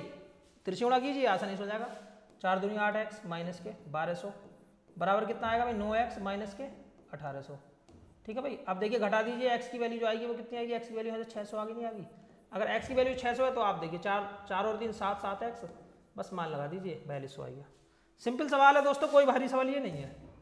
यहाँ देखिए भाई x की वैल्यू -2 है तो आपको बताना इसकी वैल्यू क्या होगी। इफ x की वैल्यू अगर -2 है तो आप कैसे करेंगे भाई, यहाँ पर जो है ना x का मान -2 लगा दीजिए, -2 की पावर 3, ठीक है, माइनस के 2 की पावर 2, माइनस के 2, माइनस के 1, देखिए ये कितना आएगा -8 आएगा, माइनस देखिए ये कितना आएगा, तो भाई -2 की पावर अगर 2 करोगे तो 4 आएगा, ये माइनस माइनस प्लस माइनस के 1, देखिए -8 माइनस के 4 प्लस के 2 में से 1 गया, ये 12 बचा। अब देखो -12 हो गया, -12 में से 1 जाएगा तो -11 आएगा, कितना आएगा -11, सिंपल सी है, बहुत सिंपल है। x का मान आपको सिर्फ -2 लगाना है, फिर तो सिंपल है भाई, वर्ग करना है। देखिए यहाँ पर जैसे अगर मैं माइनस की पावर 3 बार करूंगा भाई, माइनस की पावर अगर 3 बार होगी, देखिए दोस्तों जैसे ये -2 की पावर 3 बार है तो इसका मतलब पता क्या, -2 गुणा माइनस के 2 गुणा माइनस के 2, तो हम क्या करते हैं 2 दूनी 4 दूनी 8। अब बच्चे कन्फ्यूज है यार माइनस क्यों आया, अगर माइनस की गुणा 2 बार होती है तो प्लस होता है, माइनस की गुणा 2 बार होगी तो प्लस होगा, लेकिन जब भी माइनस की गुणा 3 बार होगी तो फिर माइनस हो जाएगा। तो समझ लीजिए जब भी अगर माइनस की गुणा, जब भी दोस्तों माइनस की गुणा, समझ लीजिए भाई, जब भी माइनस की गुणा 2 बार होगी तो प्लस हो जाएगा, जब भी माइनस की गुणा 2 से अधिक बार होगी तो फिर क्या हो जाएगा, माइनस हो जाएगा। माइनस माइनस ही तो प्लस होते हैं, अगर सम बार माइनस की गुणा है, सम का मतलब जो संख्या 2 से कटती है तो प्लस बनेगा, और अगर विषम बार माइनस की गुणा है तो माइनस बनेगा। ये चीज़ समझ लीजिए, क्लियर है, ठीक है भाई। आगे चलते हैं भाई, देखिए ये सवाल है भाई, विजिबल है नहीं है, एक बार देख लेता हूँ मैं, कोई दिक्कत तो नहीं है यहाँ पे, सही है, यहाँ देख लेते हैं। चलो देखिए यहाँ पर आरेख दिया हुआ है, देखिए जिसमें अंग्रेजी, हिंदी और गणित के प्रश्न पत्र थे। परीक्षा में बैठने वाले विद्यार्थियों की कुल संख्या 500 है, कम से कम 2 विषयों में अनुत्तीर्ण होने वाले विद्यार्थियों का प्रतिशत क्या है भाई, कम से कम 2 विषय। देखिए बहुत टफ सवाल है, कम इतना टफ भी नहीं है, कम से कम 2 विषय, 2 विषय भाई, कम से कम 2 विषय में फेल होने वाले विद्यार्थी दोस्तों अगर 2 विषय के फेल होने वाले विद्यार्थी पूछे हैं तो समझ लीजिए कम से कम 2 के लगेंगे, और अगर 3 विषय वाले फेल होंगे तो वो भी लगेंगे। तो ये सारे के सारे बच्चे फेल होने वाले हैं। भाई मुझे डिजिट अच्छी तरीके से दिखाई नहीं दे रही है, ठीक है।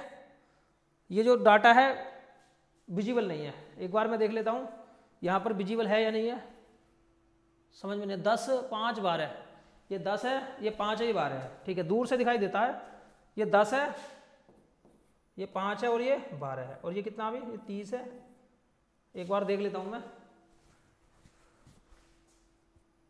ये क्या है, 75।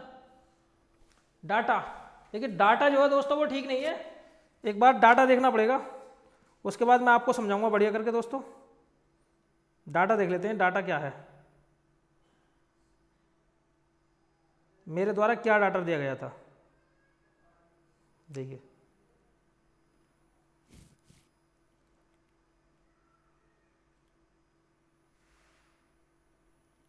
पाँच, अब लिख देते हैं। देखिए जो डाटा दिया हुआ है दोस्तों वो डाटा ये है, यहाँ पर 10 है, यहाँ पर 75 है, यहाँ पर 30 है, यहाँ पर 12 है, यहाँ पर 12 है, और यह है 80 है, ठीक है भाई, ये डाटा है।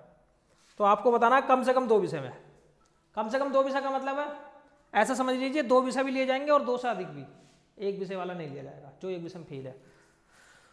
तो यहाँ फेल की संख्या आ गई दोस्तों, यहाँ फेल की संख्या है। देखिए फेल की संख्या की अगर मैं बात करता हूँ तो आप ये देखिए भाई, फेल की संख्या की अगर मैं बात करता हूँ तो ये क्या है भाई, 10, ये 10 बच्चे हैं दोस्तों, 10 बच्चे हैं नहीं है भाई। देखिए ये 10 बच्चे ऐसे हैं जो कि 2 विषयों में फेल है, क्योंकि ये अंग्रेजी में फेल है, ये हिंदी में फेल है, और ये गणित में फेल है। भाई ये तो अंग्रेजी में 30 है, लेकिन दोस्तों 10 जो है ना 2 विषयों में फेल है। इसके बाद में देखिए इसकी अगर मैं बात करता हूँ हिंदी की और गणित की, तो यहाँ पर 12 बच्चे फेल हैं, 12 बच्चे फेल हैं, ठीक है, 12 बच्चे फेल हैं। अगर मैं अंग्रेजी और गणित की बात करता हूँ तो यहाँ भी दोस्तों 12 बच्चे फेल हैं भाई, 12 बच्चे फेल हैं। तो ये बच्चे वो हैं जो 2-2 विषयों में फेल हैं, 2-2 विषयों में फेल हैं। देखिए ये जो 10 बच्चे हैं वो अंग्रेजी और हिंदी में फेल हैं, 2 विषयों में फेल हैं। ये जो 12 बच्चे हैं वो हिंदी और गणित में फेल है। ये जो 12 बच्चे हैं ये अंग्रेजी और गणित में फेल है, 2-2 विषयों में फेल है। उसके बाद में ये बीच वाले जो 5 बच्चे हैं ये 3 विषयों में फेल है दोस्तों। अब कम से कम बोला है कम से कम 2 विषयों में फेल होने चाहिए, तो इसका मतलब है कि कम 2 विषयों में तो फेल हो, अगर 2 से ज़्यादा में फेल होते हैं तो वो भी काउंट हो गए, लेकिन एक विषय में फेल होने वाले काउंट यहाँ नहीं होने वाले। समझ में आया नहीं आया? अब इन्हें जोड़ लेते हैं भाई, 12 और 12 24, 24 में 10 जोड़ता हूँ 34, 34 में 5 जोड़ूंगा 39 हो गया, 39 आ गया। 39 बच्चे ऐसे हैं जो कम से कम 2 विषयों में फेल है, कम से कम 2 विषयों में, मतलब ये बच्चे 3 विषयों में फेल हैं और 2 विषयों में फेल है, एक विषय में फेल नहीं है ये। तो कम से कम का मतलब समझिए कि कम से कम होता क्या है। बहुत अच्छा सवाल है, अगर आपने ये चीज़ नहीं कर रखी है तो दोस्तों यहाँ फंस सकते हैं आप। 39 जो है ना 500 का कितना होगा, क्योंकि 500 बच्चे हैं भाई, 500 को जब मैं भाग देता हूँ परसेंटेज निकालने के लिए मैं 100 से भाग देता हूँ। देखिए 5 से कर लिया, 5 7 35, 4 बजे 5 8 40, तो 7.8% आएगा। कौन सा भाई? बी ऑप्शन है। देखिए B option is the right answer. 7.8% ऐसे बच्चे हैं जो कम से कम 2 विषयों में दोस्तों यहाँ पर फेल है। अब आगे चलते हैं अगले सवाल की ओर। देखिए एक कक्षा में 18 लड़के हैं जो कि 160 सेंटीमीटर से अधिक लंबे हैं। भाई 18 बच्चे ऐसे हैं जो कि 160 सेंटीमीटर से लंबे हैं। देखिए 160 सेंटीमीटर से लंबे हैं, ठीक है भाई। यदि ये लड़के कुल लड़कों की 3/4 हों, ये जो लड़के हैं ना 18, ये जो 18 लड़के हैं दोस्तों ये 3/4 लड़के हैं कुल लड़कों के, 3/4 हैं। तो मैं क्या करूँगा भाई, मैं कुल लड़के निकाल लेता हूँ। देखिए कुल लड़के हो जाएंगे दोस्तों 24, 6 चौक 24, कुल लड़के हो गए 24। भाई ये 18 3/4 है, 3/4 का मतलब है 3/4 की मैंने बराबर लिख दिया, तो कुल लड़के हो गए 24 लड़के हो गए नहीं हो गए। और कक्षा के विद्यार्थियों में कुल लड़कों की संख्या 2/3 हो। देखिए कक्षा के विद्यार्थियों में जो कुल लड़के हैं ना वो 2/3 है भाई कक्षा का। देखिए कक्षा का 2/3 है, कक्षा के बच्चों का 2/3 कुल लड़के हैं। कितने हैं भाई? 24। हम क्या करेंगे 2 से काट देंगे, 12 आएगा। तो पूरी कक्षा जो आ गई वो कक्षा कितने की होगी? 12 या 36। कक्षा कितने की होगी दोस्तों? 36 की होगी नहीं होगी? कक्षा कितनी होगी दोस्तों? 36 की होगी, ठीक है भाई। कक्षा 36 की होगी, लेकिन यहाँ पर पूछा गया लड़कियों की संख्या बताइए दोस्तों, लड़कियों की संख्या। अब आप ये देखिए, आप दोस्तों ये देखिए पूरी कक्षा जो है 36 की है। अगर 36 में 2/3 लड़के हैं तो 1/3 तो लड़की भी होंगी भाई। 2/3 लड़के हैं तो 1/3 लड़की भी होंगी। कितनी होगी? 12 बार कट गया, सिंपल है, ठीक है। या फिर आप ये भी देख सकते हैं कि 2/3 लड़के अगर 24 हैं तो 1/3 लड़की। 2 हिस्से अगर 24 है तो 1 हिस्सा तो 12 के बराबर हो गया नहीं हो गया? सिंपल है, ठीक है भाई। तो आप आसानी से बना सकते हैं। एक बार समझा देता हूँ। 18 लड़के हैं जो कि 160 सेंटीमीटर से ऊपर है, तो 18 की वैल्यू 160 से ऊपर है। 3/4 की वैल्यू 18 के ऊपर, तो कुल जो लड़के हो गए वो 24 हो गए। 6 चौक 24 हो गए, नहीं हो गए। अब ये 24 जो लड़के हैं वो कक्षा का 2/3 है, 2/3 24 के बराबर, तो कक्षा जो 36 के बराबर होगी। अब आप आसानी से दोस्तों बना सकते हैं। 36 कक्षा है, कुल विद्यार्थी 36 हैं, जिसमें 2/3 लड़के हैं, तो 1/3 तो दोस्तों लड़की होंगी। आसानी से आप कर सकते हैं। 36 का 1/3 निकालो, सिंपल है। देखिए ये समीकरण है, इसे आपको हल करना है। यहाँ पर x और y का मान बताना है। देखिए x की घात 4 माइनस की y की घात 4, देखिए x की घात 4 माइनस की y की घात 4, इसकी वैल्यू 544 है। अब अगर मैं करता हूँ देखिए x² माइनस वाई स्क्वायर, तो x² माइनस वाई स्क्वायर को हम क्या करते हैं अभी, देखिए इसे पावर में तोड़ लेते हैं। x प्लस के वाई और x माइनस के वाई, पावर मैंने स्प्लिट कर लिया, x प्लस वाई और x माइनस के वाई। इसी तरीके से इसे आप हाफ पावर में तोड़िए, x² माइनस के वाई स्क्वायर, ठीक है, और देखिए x² प्लस के वाई स्क्वायर, तोड़ लिया, बराबर कितना आएगा भाई, 544 आएगा। x² minus Y square, x² plus Y square की वैल्यू 34 है। इसकी जो वैल्यू है दोस्तों भी कितनी है भाई, 34 है। 544, 17 दूनी 34, 17 देखिए 17 से काटिए, 17 51, 17 दूनी 34, 2 से काटिए 16 बार, तो x² माइनस वाई स्क्वायर की वैल्यू 16 है। x² माइनस के वाई स्क्वायर की जो वैल्यू है दोस्तों वो कितनी है, 16 है भाई, ठीक है भाई। x² प्लस वाई स्क्वायर की जो वैल्यू है वो कितनी है भाई, x² प्लस वाई स्क्वायर की वैल्यू कितनी है, 34 है। अब आप आसानी से निकाल सकते हैं x का और y का मान, काट दीजिए। 2x² बराबर देखिए 50 आ गया, काटिए 25 बार आ गया, तो x की जो वैल्यू आएगी वो कितनी आएगी भाई, x की वैल्यू आएगी प्लस माइनस 5। x की वैल्यू दोस्तों प्लस माइनस 5 आएगी, ठीक है भाई। देखिए 5 सिर्फ ये है, ये वाला ऑप्शन। अब आप अगर यहाँ x का मान रखते हो तो आप निकाल सकते हैं y की वैल्यू भी, क्योंकि x² minus Y square, x² minus Y square की जो वैल्यू है वो कितनी है भाई, 16 है। x का मान मैंने 5 रखा, 25 माइनस के वाई स्क्वायर, तो वाई स्क्वायर की जो वैल्यू आ जाएगी वो कितनी आ जाएगी दोस्तों, वाई स्क्वायर की जो वैल्यू आएगी वो 9 आएगी माइनस के, ठीक है भाई, कट गया। तो वाई की जो वैल्यू है कितनी है, वाई की वैल्यू आएगी प्लस माइनस 3, वाई की वैल्यू प्लस माइनस 3 आई नहीं आई भाई, एक्स की वैल्यू प्लस माइनस 5 और वाई की वैल्यू प्लस माइनस 3, यहाँ माइनस नहीं काउंट किया तो ये वाला ऑप्शन ठीक हो जाएगा, +5 और +3, +5 और +3, क्योंकि दोनों की दोनों संख्याएं पॉजिटिवली है ना कि निगेटिव।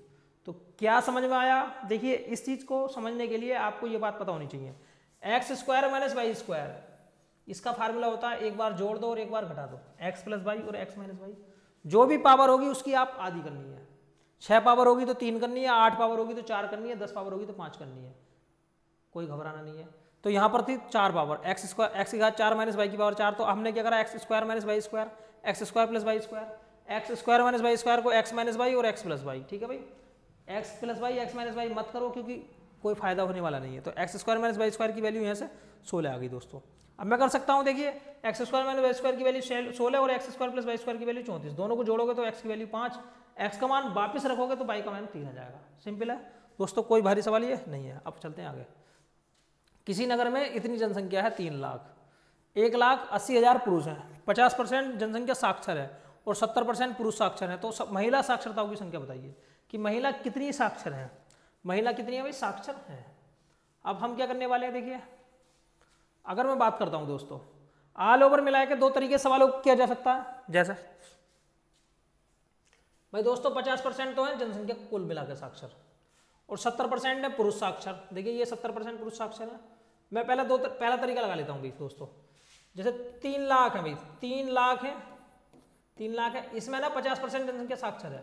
50% जनसंख्या अगर साक्षर है तो कितना हो गया भाई, ये हो गया दोस्तों 1.5 लाख। 1.5 लाख लोग जो ना साक्षर हैं, 1.5 लाख लोग साक्षर हैं, कोई दिक्कत नहीं है, 1.5 लाख लोग साक्षर हैं, ठीक है भाई। अगर 1.5 लाख लोग साक्षर हैं तो मैं देख लेता हूं कि 1,80,000 में से पुरुष कितने साक्षर हैं भाई। 1,80,000 है मेल, पी पुरुष, 1,80,000 में क्या भाई, ये है साक्षर। अब हम कर लेते हैं कितने हैं, देखिए 0 से 0 कैंसिल, देखिए 7 8 56 5 7 5 12, ये आ गया 1 2 3, ये आ गया 1,26,000 क्या भाई दोस्तों, 1,26,000 है पुरुष साक्षर, 1,26,000 पुरुष साक्षर हैं, ठीक है। थोड़ा सा सवाल कैलकुलेटिव है लेकिन मैं आपको दूसरा जो तरीका बताऊंगा बहुत सिंपल रहेगा वो, ठीक है। ये है पुरुष साक्षर 1,26,000, कुल मिलाकर दोनों 1.5 लाख है। अब जो रिमेनिंग बची वो महिलाएं तो बची भाई, 1.5 लाख में से 1,26,000 घटाओगे दोस्तों तो कितना आएगा भाई, 24,000 आएगा, ओनली 24,000 है महिलाएं साक्षर, 24,000 फीमेल साक्षर है, महिलाएं साक्षर है कितने में से भाई, देखिए अगर 1,80,000 पुरुष थे, 1,80,000 पुरुष थे तो टोटल मिला के तो 3 लाख थे। 3 लाख में से 1,80,000 घटाओगे तो महिलाएं आएंगी 1,20,000, 1,20,000, 1,20,000 आएंगी नहीं आएंगी, जीरो से जीरो कैंसिल हो गया। ठीक है, 24 पंजे 120, तो 1/5 आया। इसे परसेंटेज बनाने के लिए क्या करेंगे हम, 100 से गुणा करेंगे, तो कुल मिला के 20% आ गई महिलाएं। 20% साक्षर है। ठीक है भाई, 20% साक्षर है, लेकिन हमें परसेंटेज में नहीं बतानी थी, हमें किस में बतानी थी, संख्या में बतानी थी। तो 24,000 थी, हम पहले ही निकाल चुके हैं। 24,000 महिलाएं साक्षर हैं। 24,000 महिलाएं क्या है दोस्तों, साक्षर। और अगर परसेंटेज में निकालना है तो आप परसेंटेज भी निकाल सकते हैं, 20% यहाँ आपको परसेंटेज मिलेगा। ठीक है भाई, कोई दोस्तों भारी सवाल नहीं है, सिंपल है, आसानी से दोस्तों आप यहाँ कर सकते हैं। अब चलते हैं अगली सवाल की ओर। देखिए नेक्स्ट सवाल क्या है, देख लेते हैं। अभी क्या दिक्कत है भाई,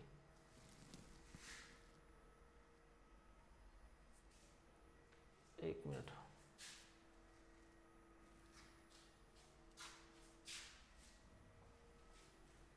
देख क्या हो गया ऐसा,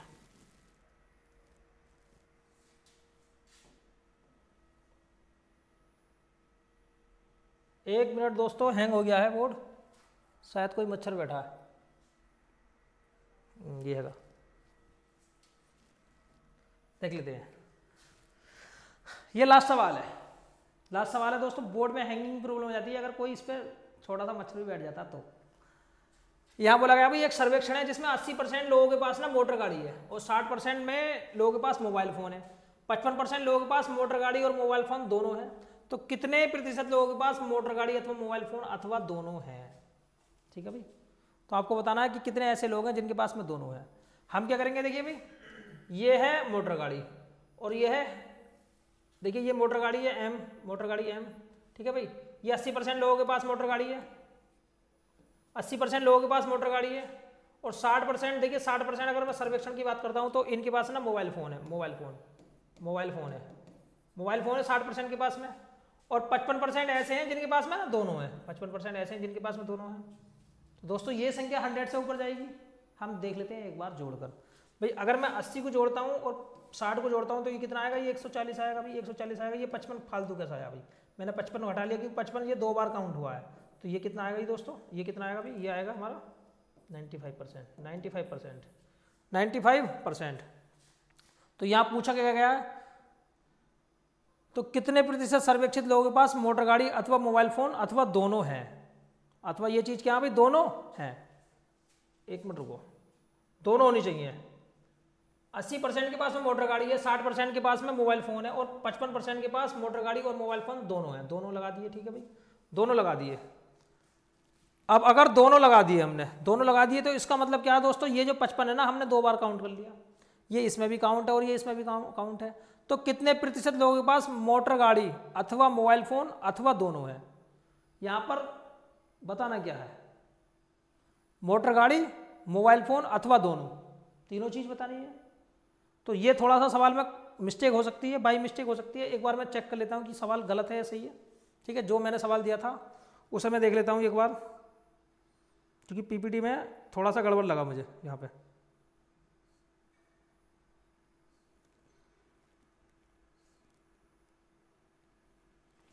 अस्सी 80% के पास मोटर गाड़ी, 60% के पास मोबाइल फोन, 55% के पास मोटर गाड़ी मोबाइल फोन दोनों है। तो आपको बताना कितने प्रतिशत लोगों के पास में मोटर गाड़ी अथवा मोबाइल फोन अथवा दोनों है।